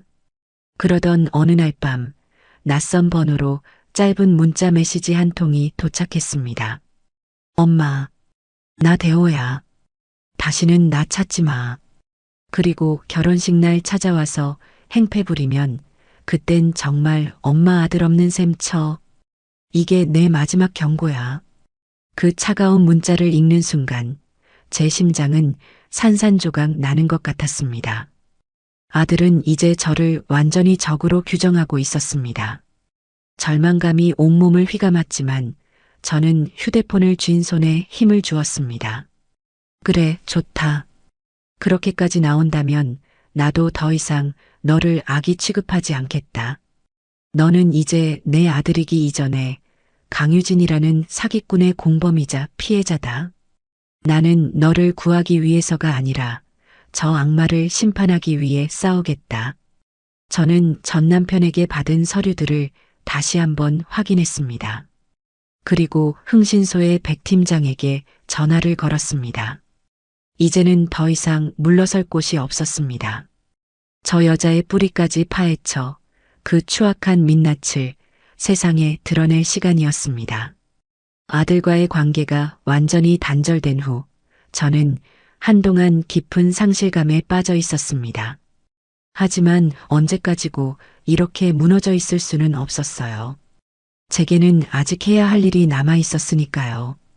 강유진, 그 여자의 진짜 뿌리를 찾아내 뽑아버려야 했습니다. 그 여자가 어떤 환경에서 자라나 그런 괴물이 되었는지 그 근원을 제 눈으로 직접 확인해야만 했습니다. 저는 흥신소의 백 팀장에게 추가 비용을 지불하고 강유진의 진짜 가족에 대해 알아봐 달라고 의뢰했습니다. 며칠 후 백 팀장에게서 연락이 왔습니다. 강유진의 본가 주소지를 찾아냈다는 것이었습니다. 주소는 경상북도의 한적한 시골 마을이었습니다. 화려한 강남의 펀드 매니저라는 거짓 신분과는 너무나도 동떨어진 곳이었죠.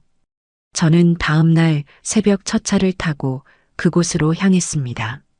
몇 시간을 달려 도착한 마을은 시간이 멈춘 듯 낡고 허름했습니다.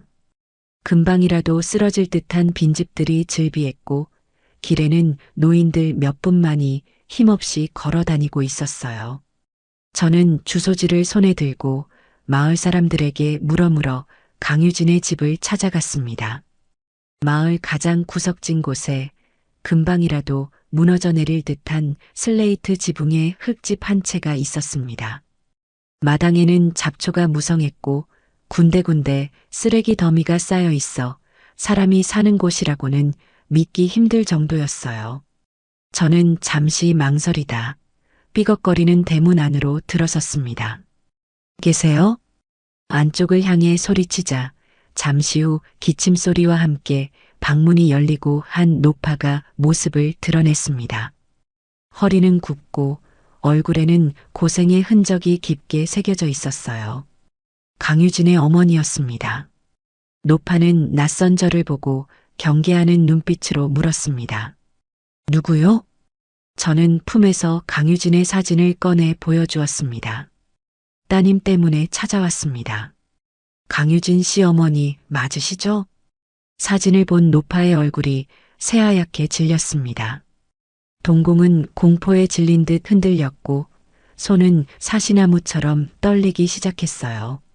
노파는 저를 보자마자 그 자리에 주저앉아 오열하기 시작했습니다. 아이고, 제 딸이 또 무슨 짓을 저질렀는갑소. 아이고, 내 팔자야. 저는 노파를 부축해 툇마루에 앉혔습니다. 그리고 제가 겪은 일들을 차분히 설명하기 시작했어요. 제 이야기가 이어지는 동안 노파는 고개를 떨군 채 하염없이 눈물만 흘렸습니다. 모든 이야기가 끝나자 노파는 떨리는 목소리로 딸의 과거를 털어놓기 시작했습니다. 그것은 제가 상상했던 것보다 훨씬 더 끔찍하고 절망적인 이야기였습니다. 유진이는 어릴 때부터 싹수가 노랬어라. 지애비는 노름에 빠져 집구석은 내팽개쳤지. 나는 남의 집 밭질 해가며 근근히 입에 풀칠이나 하고 살았지. 그런 집에서 태어난 기집 팔자를 얼마나 원망했겠소. 노파의 말에 따르면 강유진은 10대 시절부터 거짓말과 허영심으로 가득 차 있었다고 합니다. 학교에서는 서울 부잣집 딸 행세를 했고 친구들의 돈과 물건을 훔치는 일이 잦았다고 해요. 급기야 고등학교를 졸업할 무렵에는 제가 평생 모은 쌈짓돈을 훔쳐 야반도주를 했다고 합니다. 그 길로 집을 나간 년이 10수년 동안 연락 한 통 없었어라. 죽었는지 살았는지도 몰랐지. 그러다 몇 년에 한 번씩 낯선 남자들한테 전화가 오기 시작했어. 지 마누라가 돈을 갖고 튀었다. 지 여친이 사기를 쳤다. 전부 우리 유진이 얘기였어라. 노파는 눈물을 닦으며 말을 이었습니다. 한 번은 덩치 좋은 사내들이 이 집까지 쳐들어와서 딸년 빚 갚으라고 집안 살림을 다 때려 부순 적도 있었소. 그때 내가 다리 한쪽을 다쳐서 지금도 이렇게 절뚝거리는 거요. 그 뒤로는 무서워서 유진이 이름만 들어도 심장이 벌렁거리고 잠을 못 자요. 저는 할 말을 잃었습니다. 자신의 어머니에게까지 씻을 수 없는 상처를 안긴 페리나였던 겁니다. 어르신, 죄송하지만 제가 그 아이의 악행을 막으려면 증거가 필요합니다. 유진이의 진짜 신분을 증명할 수 있는 서류가 필요해요. 제 말에 노파는 잠시 망설이는 듯 했습니다. 아무리 몹쓸 자식이라도 어미의 마음은 그런 것이겠지요. 하지만 이내 노파는 결심한 듯 자리에서 일어났습니다. 내가 무슨 낯으로. 하지만 그년의 죄를 멈출 수만 있다면 내 뭐든 하겠소. 나 같은 어미를 또 만들 수는 없지. 노파는 저를 데리고 읍내에 있는 면사무소로 향했습니다. 그리고는 떨리는 손으로 서류를 발급받아 제게 건넸습니다. 그것은 바로 강유진의 이름과 진짜 나이 그리고 부모의 이름이 선명하게 찍힌 가족관계 증명서였습니다. 이제 그 무엇으로도 부인할 수 없는 가장 확실하고 강력한 증거를 손에 넣은 겁니다. 제발 우리 유진이 죄를 여기서 멈추게 해주시오. 노파는 제 손을 잡고 애원하며 눈물을 쏟아냈습니다. 저는 그 손을 마주 잡으며 반드시 그렇게 하겠다고 약속했습니다. 서울로 돌아오는 버스 안에서 저는 차창 밖을 보며 많은 생각을 했습니다. 강유진이라는 악마는 그냥 태어난 것이 아니었습니다. 가난과 무관심 그리고 비뚤어진 욕망이 뒤엉켜 만들어낸 시대의 괴물이었습니다. 하지만 그렇다고 해서 그녀의 죄가 용서받을 수는 없는 일이었지요. 며칠 후 저는 아들 대호의 결혼 준비가 어떻게 되어 가는지 알아봐야 했습니다. 어쩔 수 없이 저는 강유진에게 먼저 연락을 해야만 했어요. 이제는 제가 그녀를 피할 이유가 없었습니다. 오히려 당당하게 마주해야 했지요. 민서양 나다. 결혼 준비는 잘 되어 가니? 전화를 받은 강유진은 의외라는 듯 잠시 말이 없더니 이내 비웃음 섞인 목소리로 대답했습니다. 어머님. 웬일이세요? 이제 아들 결혼을 허락하기로 마음이라도 먹으신 거예요? 허락이고 뭐고 내 아들 결혼인데 어떻게 진행되는지는 알아야 하지 않겠니? 드레스는 골랐는지 예식장은 어디로 잡았는지 궁금해서 그런다. 아, 그러세요? 마침 잘 됐네요. 내일 대호 씨랑 드레스 보러 가기로 했는데 어머님도 같이 가실래요? 어머님 안목으로 저희 드레스 좀 골라주세요. 강유진은 저를 조롱할 새로운 기회가 생겼다는 듯 신이 난 목소리였습니다. 저는 그녀의 속셈을 모를 리 없었지만 흔쾌히 그러겠다고 대답했습니다. 그녀가 아들의 돈으로 어떤 미친 짓을 벌이고 있는지 제 눈으로 똑똑히 확인해야 했으니까요. 다음 날 저는 강남의 최고급 웨딩드레스 숍에서 강유진과 대호를 만났습니다. 숍에 들어서자마자 강유진은 가장 비싼 수입 드레스들만 골라 입기 시작했습니다. 드레스 한 벌에 수천만 원을 호가하는 것들이었어요. 어때요, 어머님? 이거 베라왕 신상이래요. 저한테 딱이죠? 대호 씨, 나 이걸로 할래. 이걸로 결제해줘.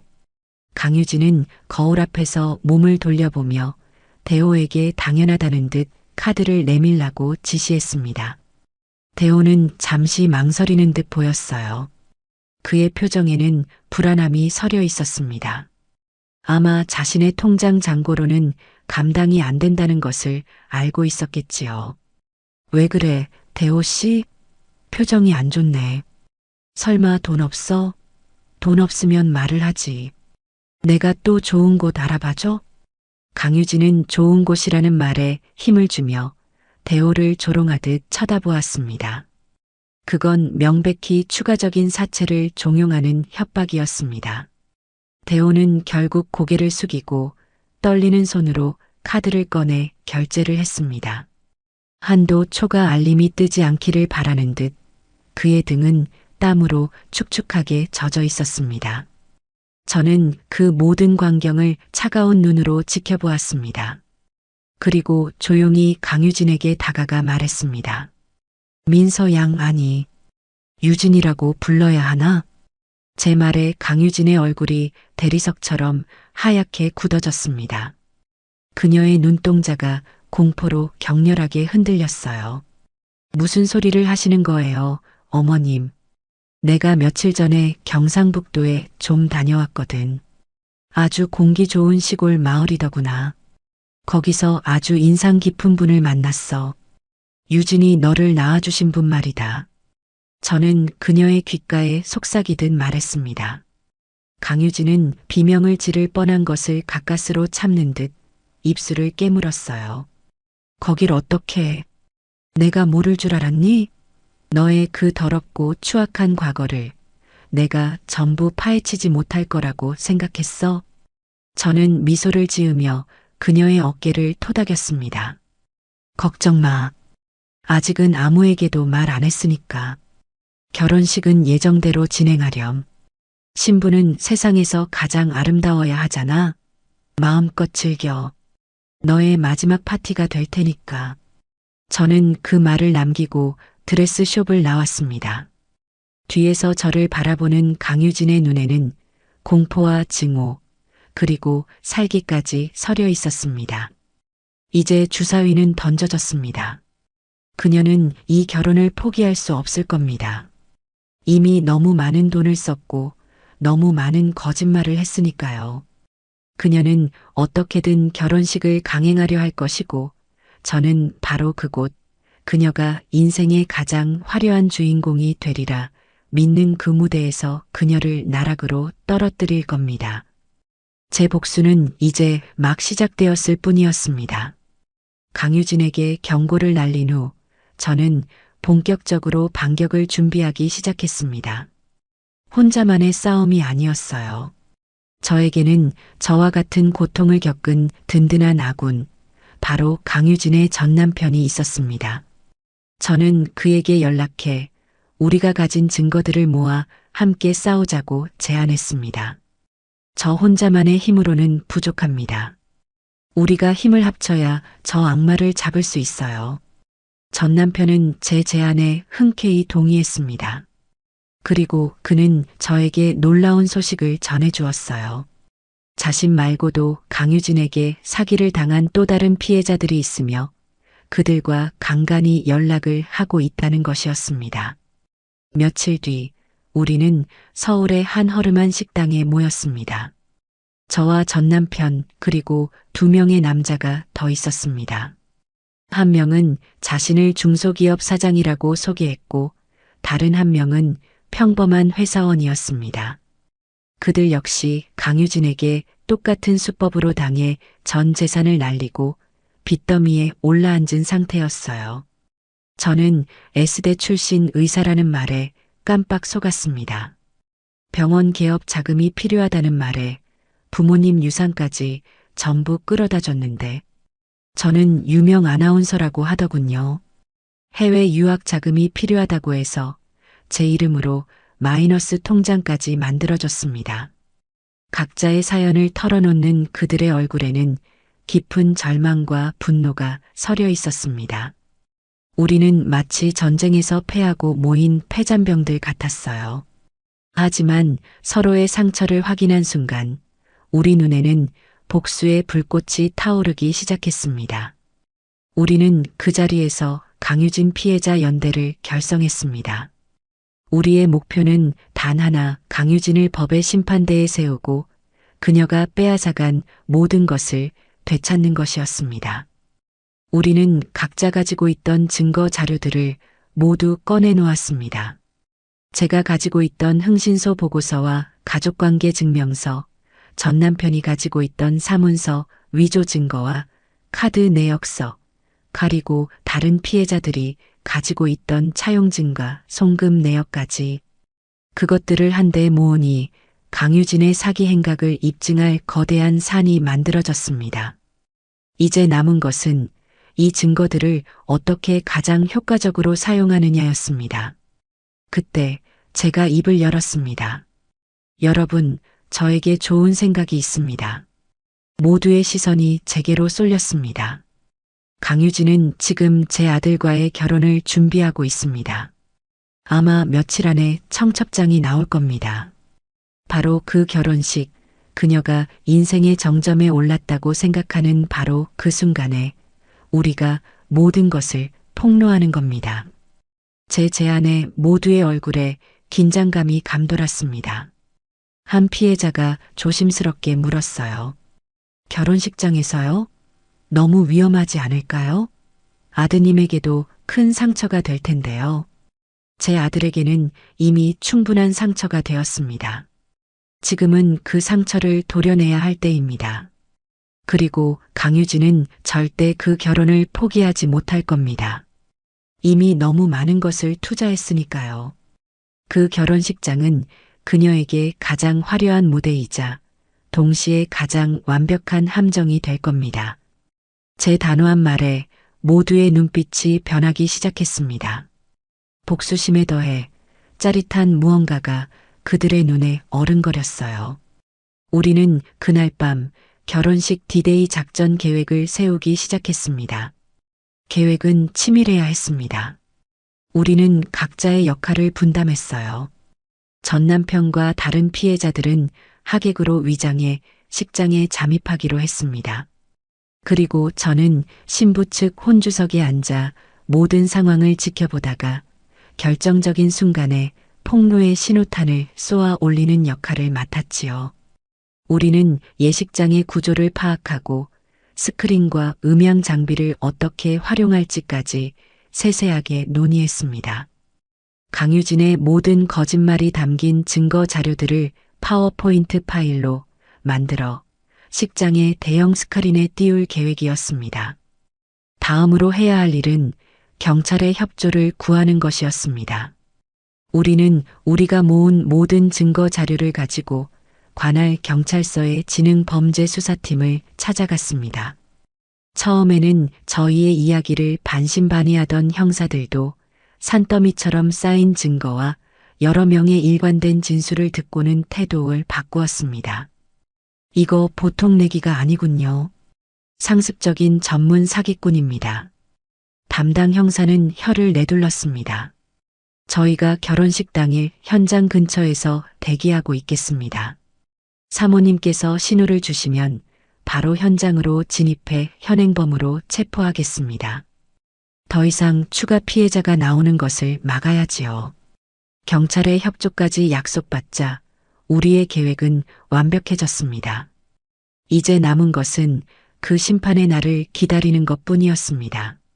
며칠 뒤 예상대로 대호에게서 모바일 청첩장이 도착했습니다. 날짜는 2주 뒤 토요일, 장소는 강남의 호화로운 웨딩홀이었습니다.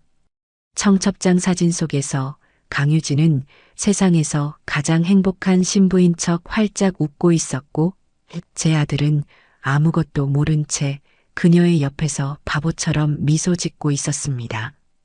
저는 그 사진을 보며 차가운 분노를 삼켰습니다.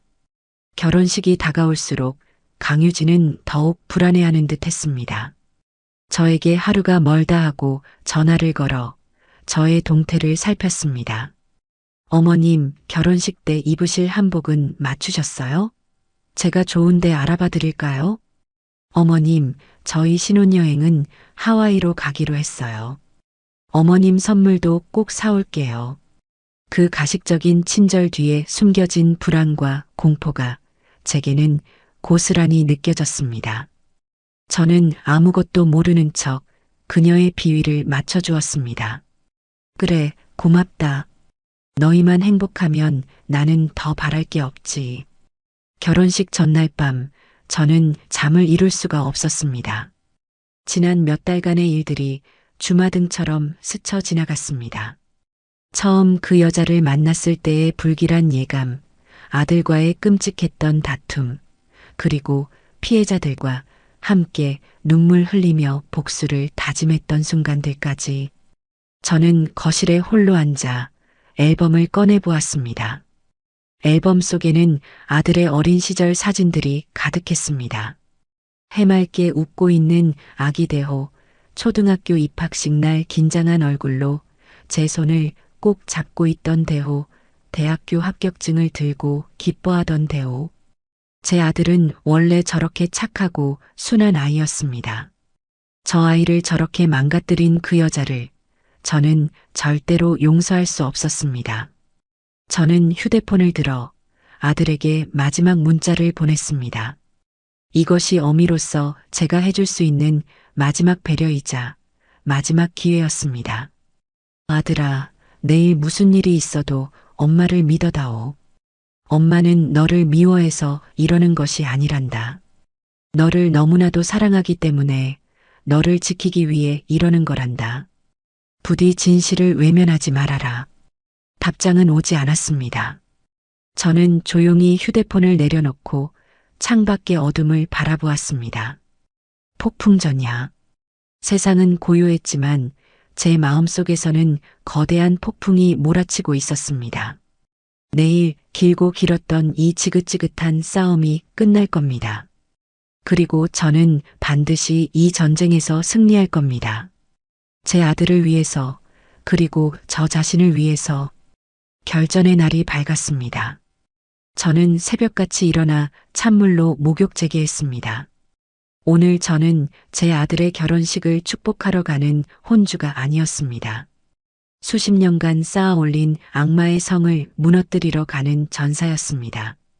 옷장 가장 깊숙한 곳에 넣어두었던 가장 단정하고 기품 있는 검은색 정장을 꺼내 입었습니다.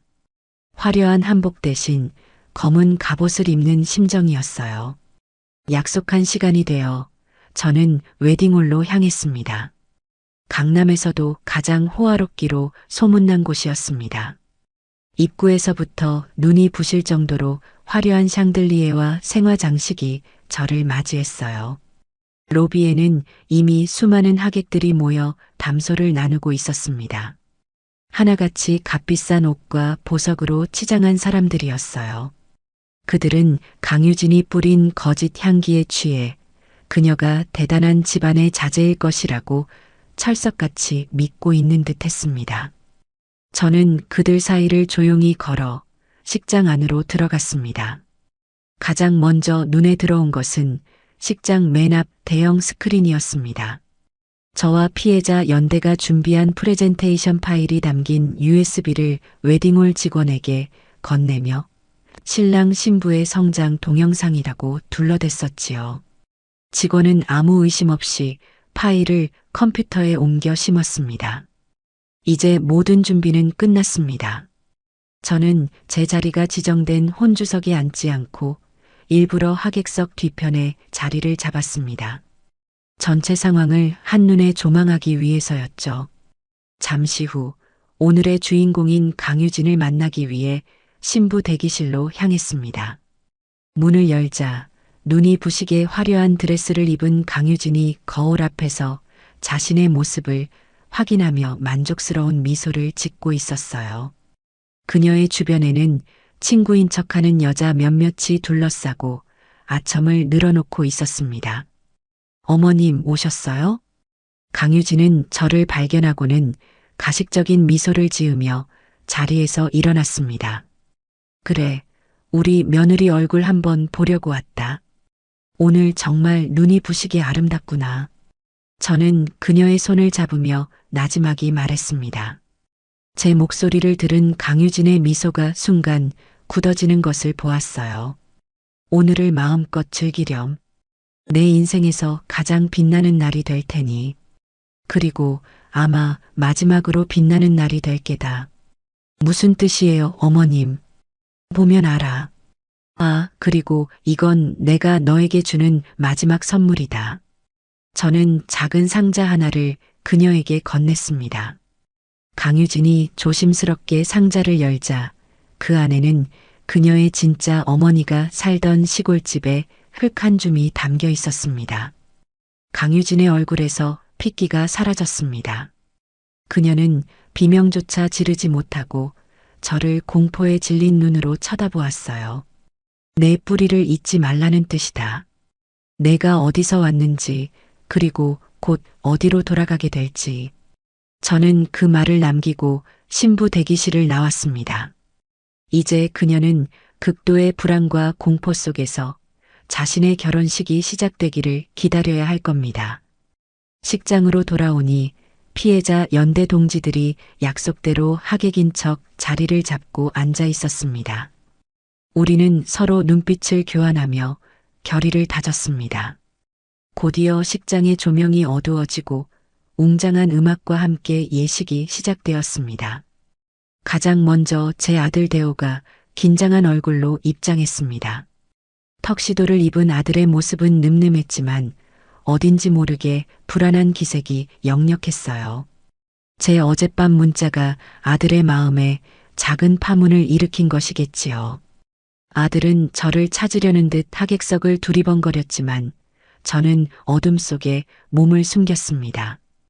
그리고 마침내 오늘의 주인공 강유진이 입장했습니다. 그녀는 상견례 때 보았던 그 가짜 외삼촌의 팔짱을 끼고 있었어요.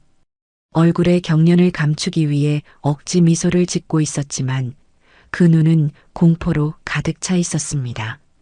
그녀는 하객들의 박수 소리를 받으며 제 아들이 기다리는 단상을 향해 한 걸음 걸어왔습니다.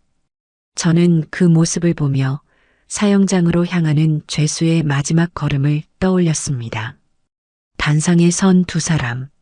주례를 맡은 사람은 아마 강유진이 돈으로 섭외한 배우일 겁니다. 그는 사랑과 믿음, 신뢰와 정직에 대한 상투적인 말들을 뻔뻔스럽게 늘어놓았습니다.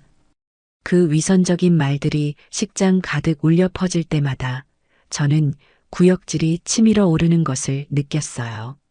신랑 김대호 군은 신부 우민서 양을 아내로 맞아 기쁠 때나 슬플 때나 부유할 때나 가난할 때나 건강할 때나 아플 때나 언제나 사랑하고 존중하며 죽음이 두 사람을 갈라놓을 때까지 남편으로서의 도리를 다할 것을 굳게 맹세합니까? 네, 맹세합니다. 아들은 우렁차게 대답했습니다. 저는 눈을 감았습니다. 아들아, 미안하다. 너에게 이런 끔찍한 진실을 마주하게 해서. 하지만 이것이 너를 살리는 유일한 길이란다. 다음 신부 우민서 양은 신랑 김대호 군을 남편으로 맞아 아내로서의 도리를 다할 것을 굳게 맹세합니까? 모두의 시선이 강유진에게로 쏠렸습니다. 그녀는 떨리는 목소리로, 모기만 한 목소리로 대답하려 입을 열었습니다. 내 맹세. 바로 그 순간이었습니다. 잠깐만요. 저는 자리에서 벌떡 일어나 식장이 떠나가라 외쳤습니다. 이 결혼은 사기입니다. 저는 이 결혼에 반대합니다. 식장 안의 모든 소음이 순간 멎었습니다. 음악도 사람들의 수군거림도 모든 하객들의 시선이 일제히 저에게로 향했습니다. 주례는 당황해서 말을 잇지 못했고 제 아들 대호는 충격에 빠진 얼굴로 저를 바라보았습니다. 강유진은 얼굴이 새하얗게 질린 채 그 자리에 얼어붙어 있었습니다. 저는 주머니에 넣어두었던 프레젠테이션 리모컨을 꺼내 들고 천천히 단상을 향해 걸어갔습니다. 또각, 또각 제 구두 소리만이 텅 빈 식장 안을 울렸습니다. 단상에 올라 저는 주례에게서 마이크를 빼앗아 들었습니다. 하객 여러분, 그리고 내 아들 대호야. 오늘 저는 이 자리에 이 기만과 거짓으로 가득 찬 결혼식을 멈추기 위해 섰습니다. 저는 숨을 한번 고르고 리모컨의 첫 번째 버튼을 눌렀습니다. 쨍하는 소리와 함께 식장 대형 스크린에 2장의 증명사진이 나란히 떴습니다. 한 장은 청첩장에 있던 우민서의 사진, 다른 한 장은 제가 흥신소에서 받은 강유진의 사진이었습니다. 그 아래에는 커다란 글씨가 박혀 있었지요. 신부 우민서, 그녀는 누구인가? 이름 가짜.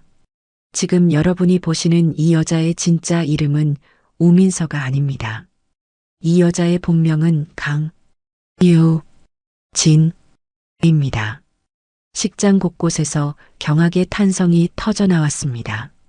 저는 다음 버튼을 눌렀습니다. 나이 거짓. 1983년생, 실제 나이만 42세. 스크린에는 그녀의 진짜 생년월일이 적힌 가족관계 증명서가 큼지막하게 떠올랐습니다. 30살이라는 나이 또한 새빨간 거짓말입니다. 이 여자는 제 아들보다 8살이나 많은 1983년생, 올해 42살입니다. 강유진은 아니야 하고 소리치기 시작했지만 그녀의 목소리는 사람들의 웅성거림에 묻혀버렸습니다. 저는 멈추지 않고 다음 버튼을 눌렀습니다. 학력 사기, S대 법대, 존재하지 않는 이력, 직업 날조, 펀드 매니저, 금융투자협회 등록 기록 없음. 스크린에는 그녀가 S대 법대 출신이 아니라는 증거, 대한민국의 우민서라는 펀드 매니저는 존재하지 않는다는 공문서가 차례로 떠올랐습니다. 여러분, 이 여자는 S대 법대를 나온 적도 펀드 매니저로 일한 적도 없습니다. 이 모든 것은 제 아들과 여러분을 속이기 위한 완벽한 거짓말이었습니다. 제 아들 대호는 다리가 풀린 듯 그 자리에 주저앉아 스크린과 강유진의 얼굴을 번갈아 쳐다보며 고개를 저었습니다. 믿을 수 없다는, 믿고 싶지 않다는 절망이 그의 얼굴에 가득했습니다. 그리고 이 여자의 진짜 직업은 바로 이겁니다. 저는 마지막으로 버튼을 눌렀습니다. 실체 상습 사기꾼, 전과 3범, 다수의 결혼 빙자, 금품 사기 혐의. 스크린에는 그녀의 범죄 기록과 다른 피해자들의 사진, 그리고 그녀가 위조했던 문서들이 파노라마처럼 펼쳐졌습니다. 이 여자는 사랑을 미끼로 남성들에게 접근해 그들의 전 재산을 갈취하고 인생을 파멸시키는 전문 사기꾼입니다.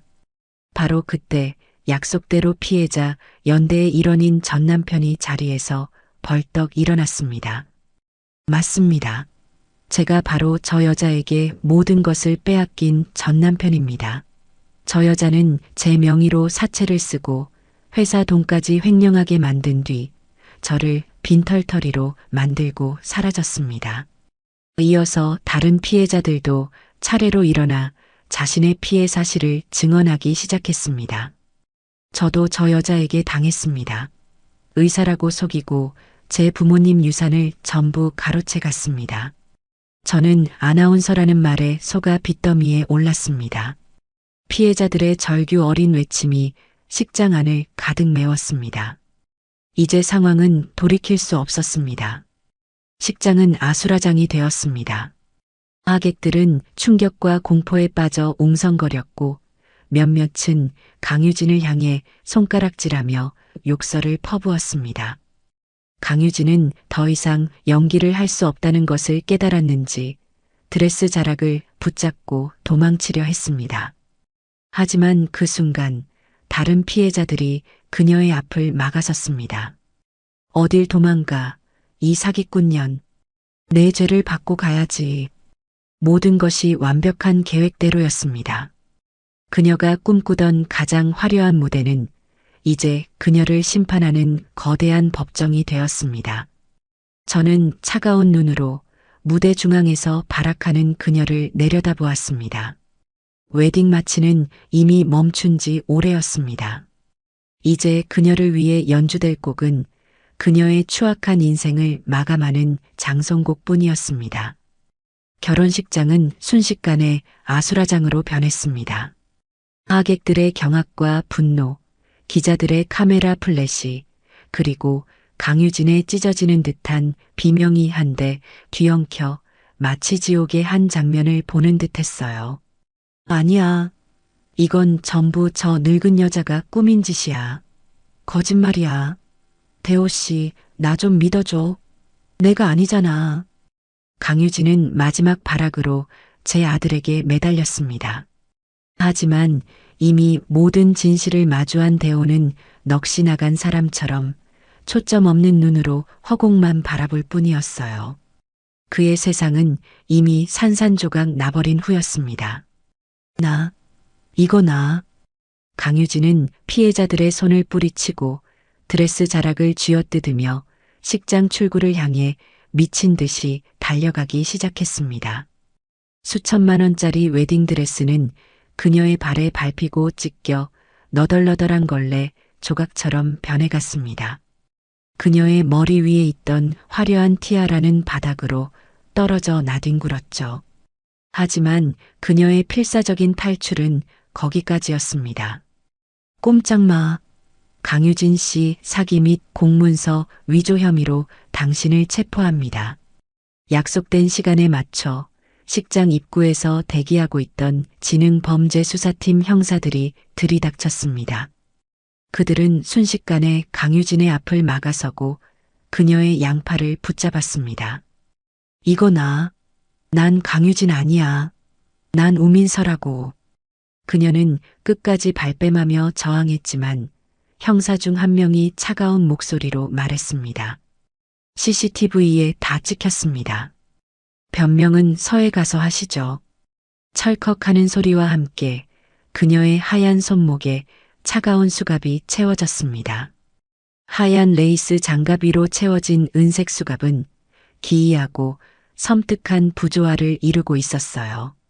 그녀가 꿈꾸던 결혼 반지 대신 그녀의 손에 낀 것은 바로 범죄자의 낙인이었습니다. 고연자, 이 악독한 년, 내가 너 가만 안 둬. 내가 나가서 너한테 복수할 거야. 강유진은 경찰들에게 끌려나가면서까지 저를 향해 악에 바친 저주를 퍼부었습니다. 두껍게 바른 화장은 눈물과 땀으로 범벅이 되어 흉측하게 흘러내렸고 증오로 일그러진 얼굴은 더 이상 인간의 그것이 아니었습니다. 웨딩드레스를 입은 채 수갑을 차고 끌려나가는 사기꾼 신부. 그 모습은 아마 이 자리에 있던 모든 사람들의 기억 속에, 그리고 다음 날 아침 신문사회면 일면에 영원히 박제될 터였습니다. 강유진이 사라지고 형사들이 증거 수집을 위해 식장을 통제하기 시작하자 하객들은 썰물처럼 빠져나갔습니다. 그들은 떠나면서까지 저와 제 아들을 향해 동정 혹은 호기심 어린 시선을 던지는 것을 잊지 않았죠. 그 모든 소란이 끝나고 화려했던 식장에는 저와 제 아들, 그리고 피해자, 연대 동지들 몇몇만이 덩그러니 남았습니다. 아름다웠던 생화 장식은 시들기 시작했고 아무도 손대지 않은 비싼 음식들은 차갑게 식어가고 있었습니다. 방금 전까지 축복과 환희로 가득 찼던 공간은 이제 폐허처럼 스산하고 공허했습니다. 저는 천천히 제 아들에게 다가갔습니다. 대호는 여전히 단상 아래에 주저앉은 채 미동도 하지 않았어요. 마치 영혼이 빠져나간 텅 빈 껍데기처럼 보였습니다. 대호야. 제가 조심스럽게 아들의 어깨에 손을 얹자 그제야 아들은 저를 올려다보았습니다. 아들의 눈에는 아무런 감정도 담겨 있지 않았어요. 그저 깊이를 알 수 없는 거대한 공허만이 자리하고 있었습니다. 엄마. 아들은 아주 오랜 시간이 흐른 뒤에야 겨우 한마디를 내뱉었습니다. 전부 진짜였어? 그래. 전부 진짜란다. 내가 사랑했던 사람이 처음부터 존재하지 않았던 거구나. 아들은 혼잣말처럼 중얼거리다 이내 고개를 떨구었습니다. 그리고 그 순간 억눌려 있던 모든 감정이 한꺼번에 터져 나왔습니다. 으악! 아들은 마치 상처 입은 짐승처럼 절규하며 자신의 머리를 쥐어뜯기 시작했습니다. 내가 바보였어. 엄마 말이 다 맞았는데 내가 내 손으로 모든 걸 망쳤어.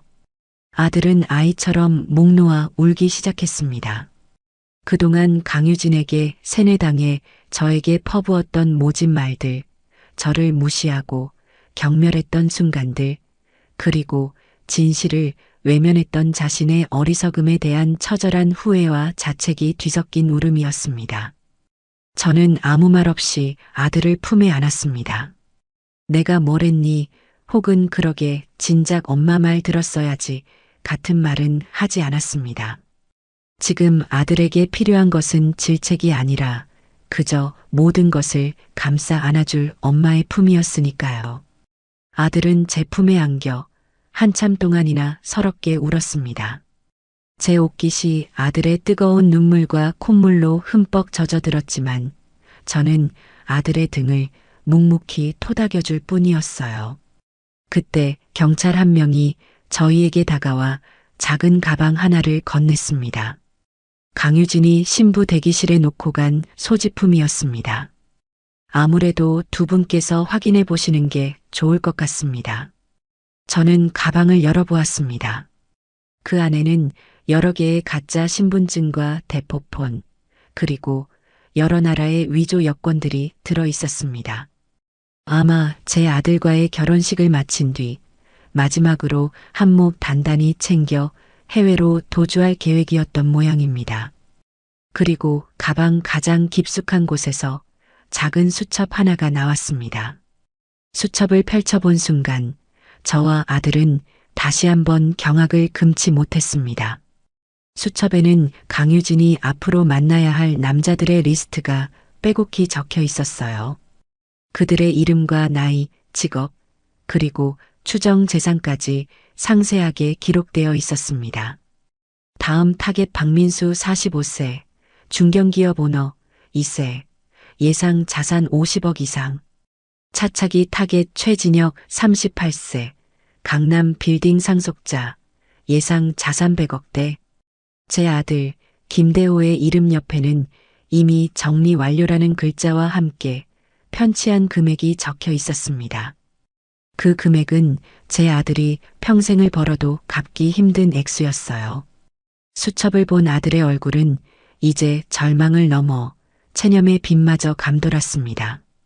그것은 자신이 사랑했던 여자가 자신을 어떻게 생각했는지 보여주는 가장 잔인하고 명백한 증거였으니까요. 저는 조용히 수첩을 덮었습니다. 이제 모든 것이 끝났습니다. 길고 지독했던 악몽이 드디어 끝이 난 겁니다. 텅 빈 결혼식장, 망가진 꽃들, 그리고 부서진 아들의 마음. 이 모든 것을 수습하는 데에는 아주 오랜 시간이 걸리겠지요. 하지만 괜찮습니다. 이제 제 아들은 다시 제 곁으로 돌아왔으니까요. 우리는 다시 시작할 수 있을 겁니다. 바닥부터, 처음부터 다시 시작하면 되는 겁니다. 그날의 끔찍했던 결혼식이 끝난 후 우리 모자의 삶은 송두리째 바뀌었습니다. 세상은 온통 우리 이야기로 떠들썩했어요. 신문과 방송에서는 연일 웨딩드레스 입고 체포된 희대의 사기꾼이라는 자극적인 제목으로 강유진의 사기 행각을 대서특필했습니다. 그 과정에서 제 아들 대호는 사기꾼에게 속은 어리숙한 남자로, 저는 아들을 구한 영웅적인 어머니로 포장되기도 했지요.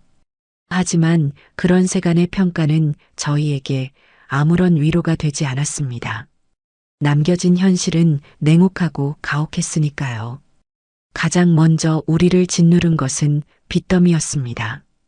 강유진은 대호의 이름으로 상상도 할 수 없는 액수의 빚을 만들어 놓았습니다.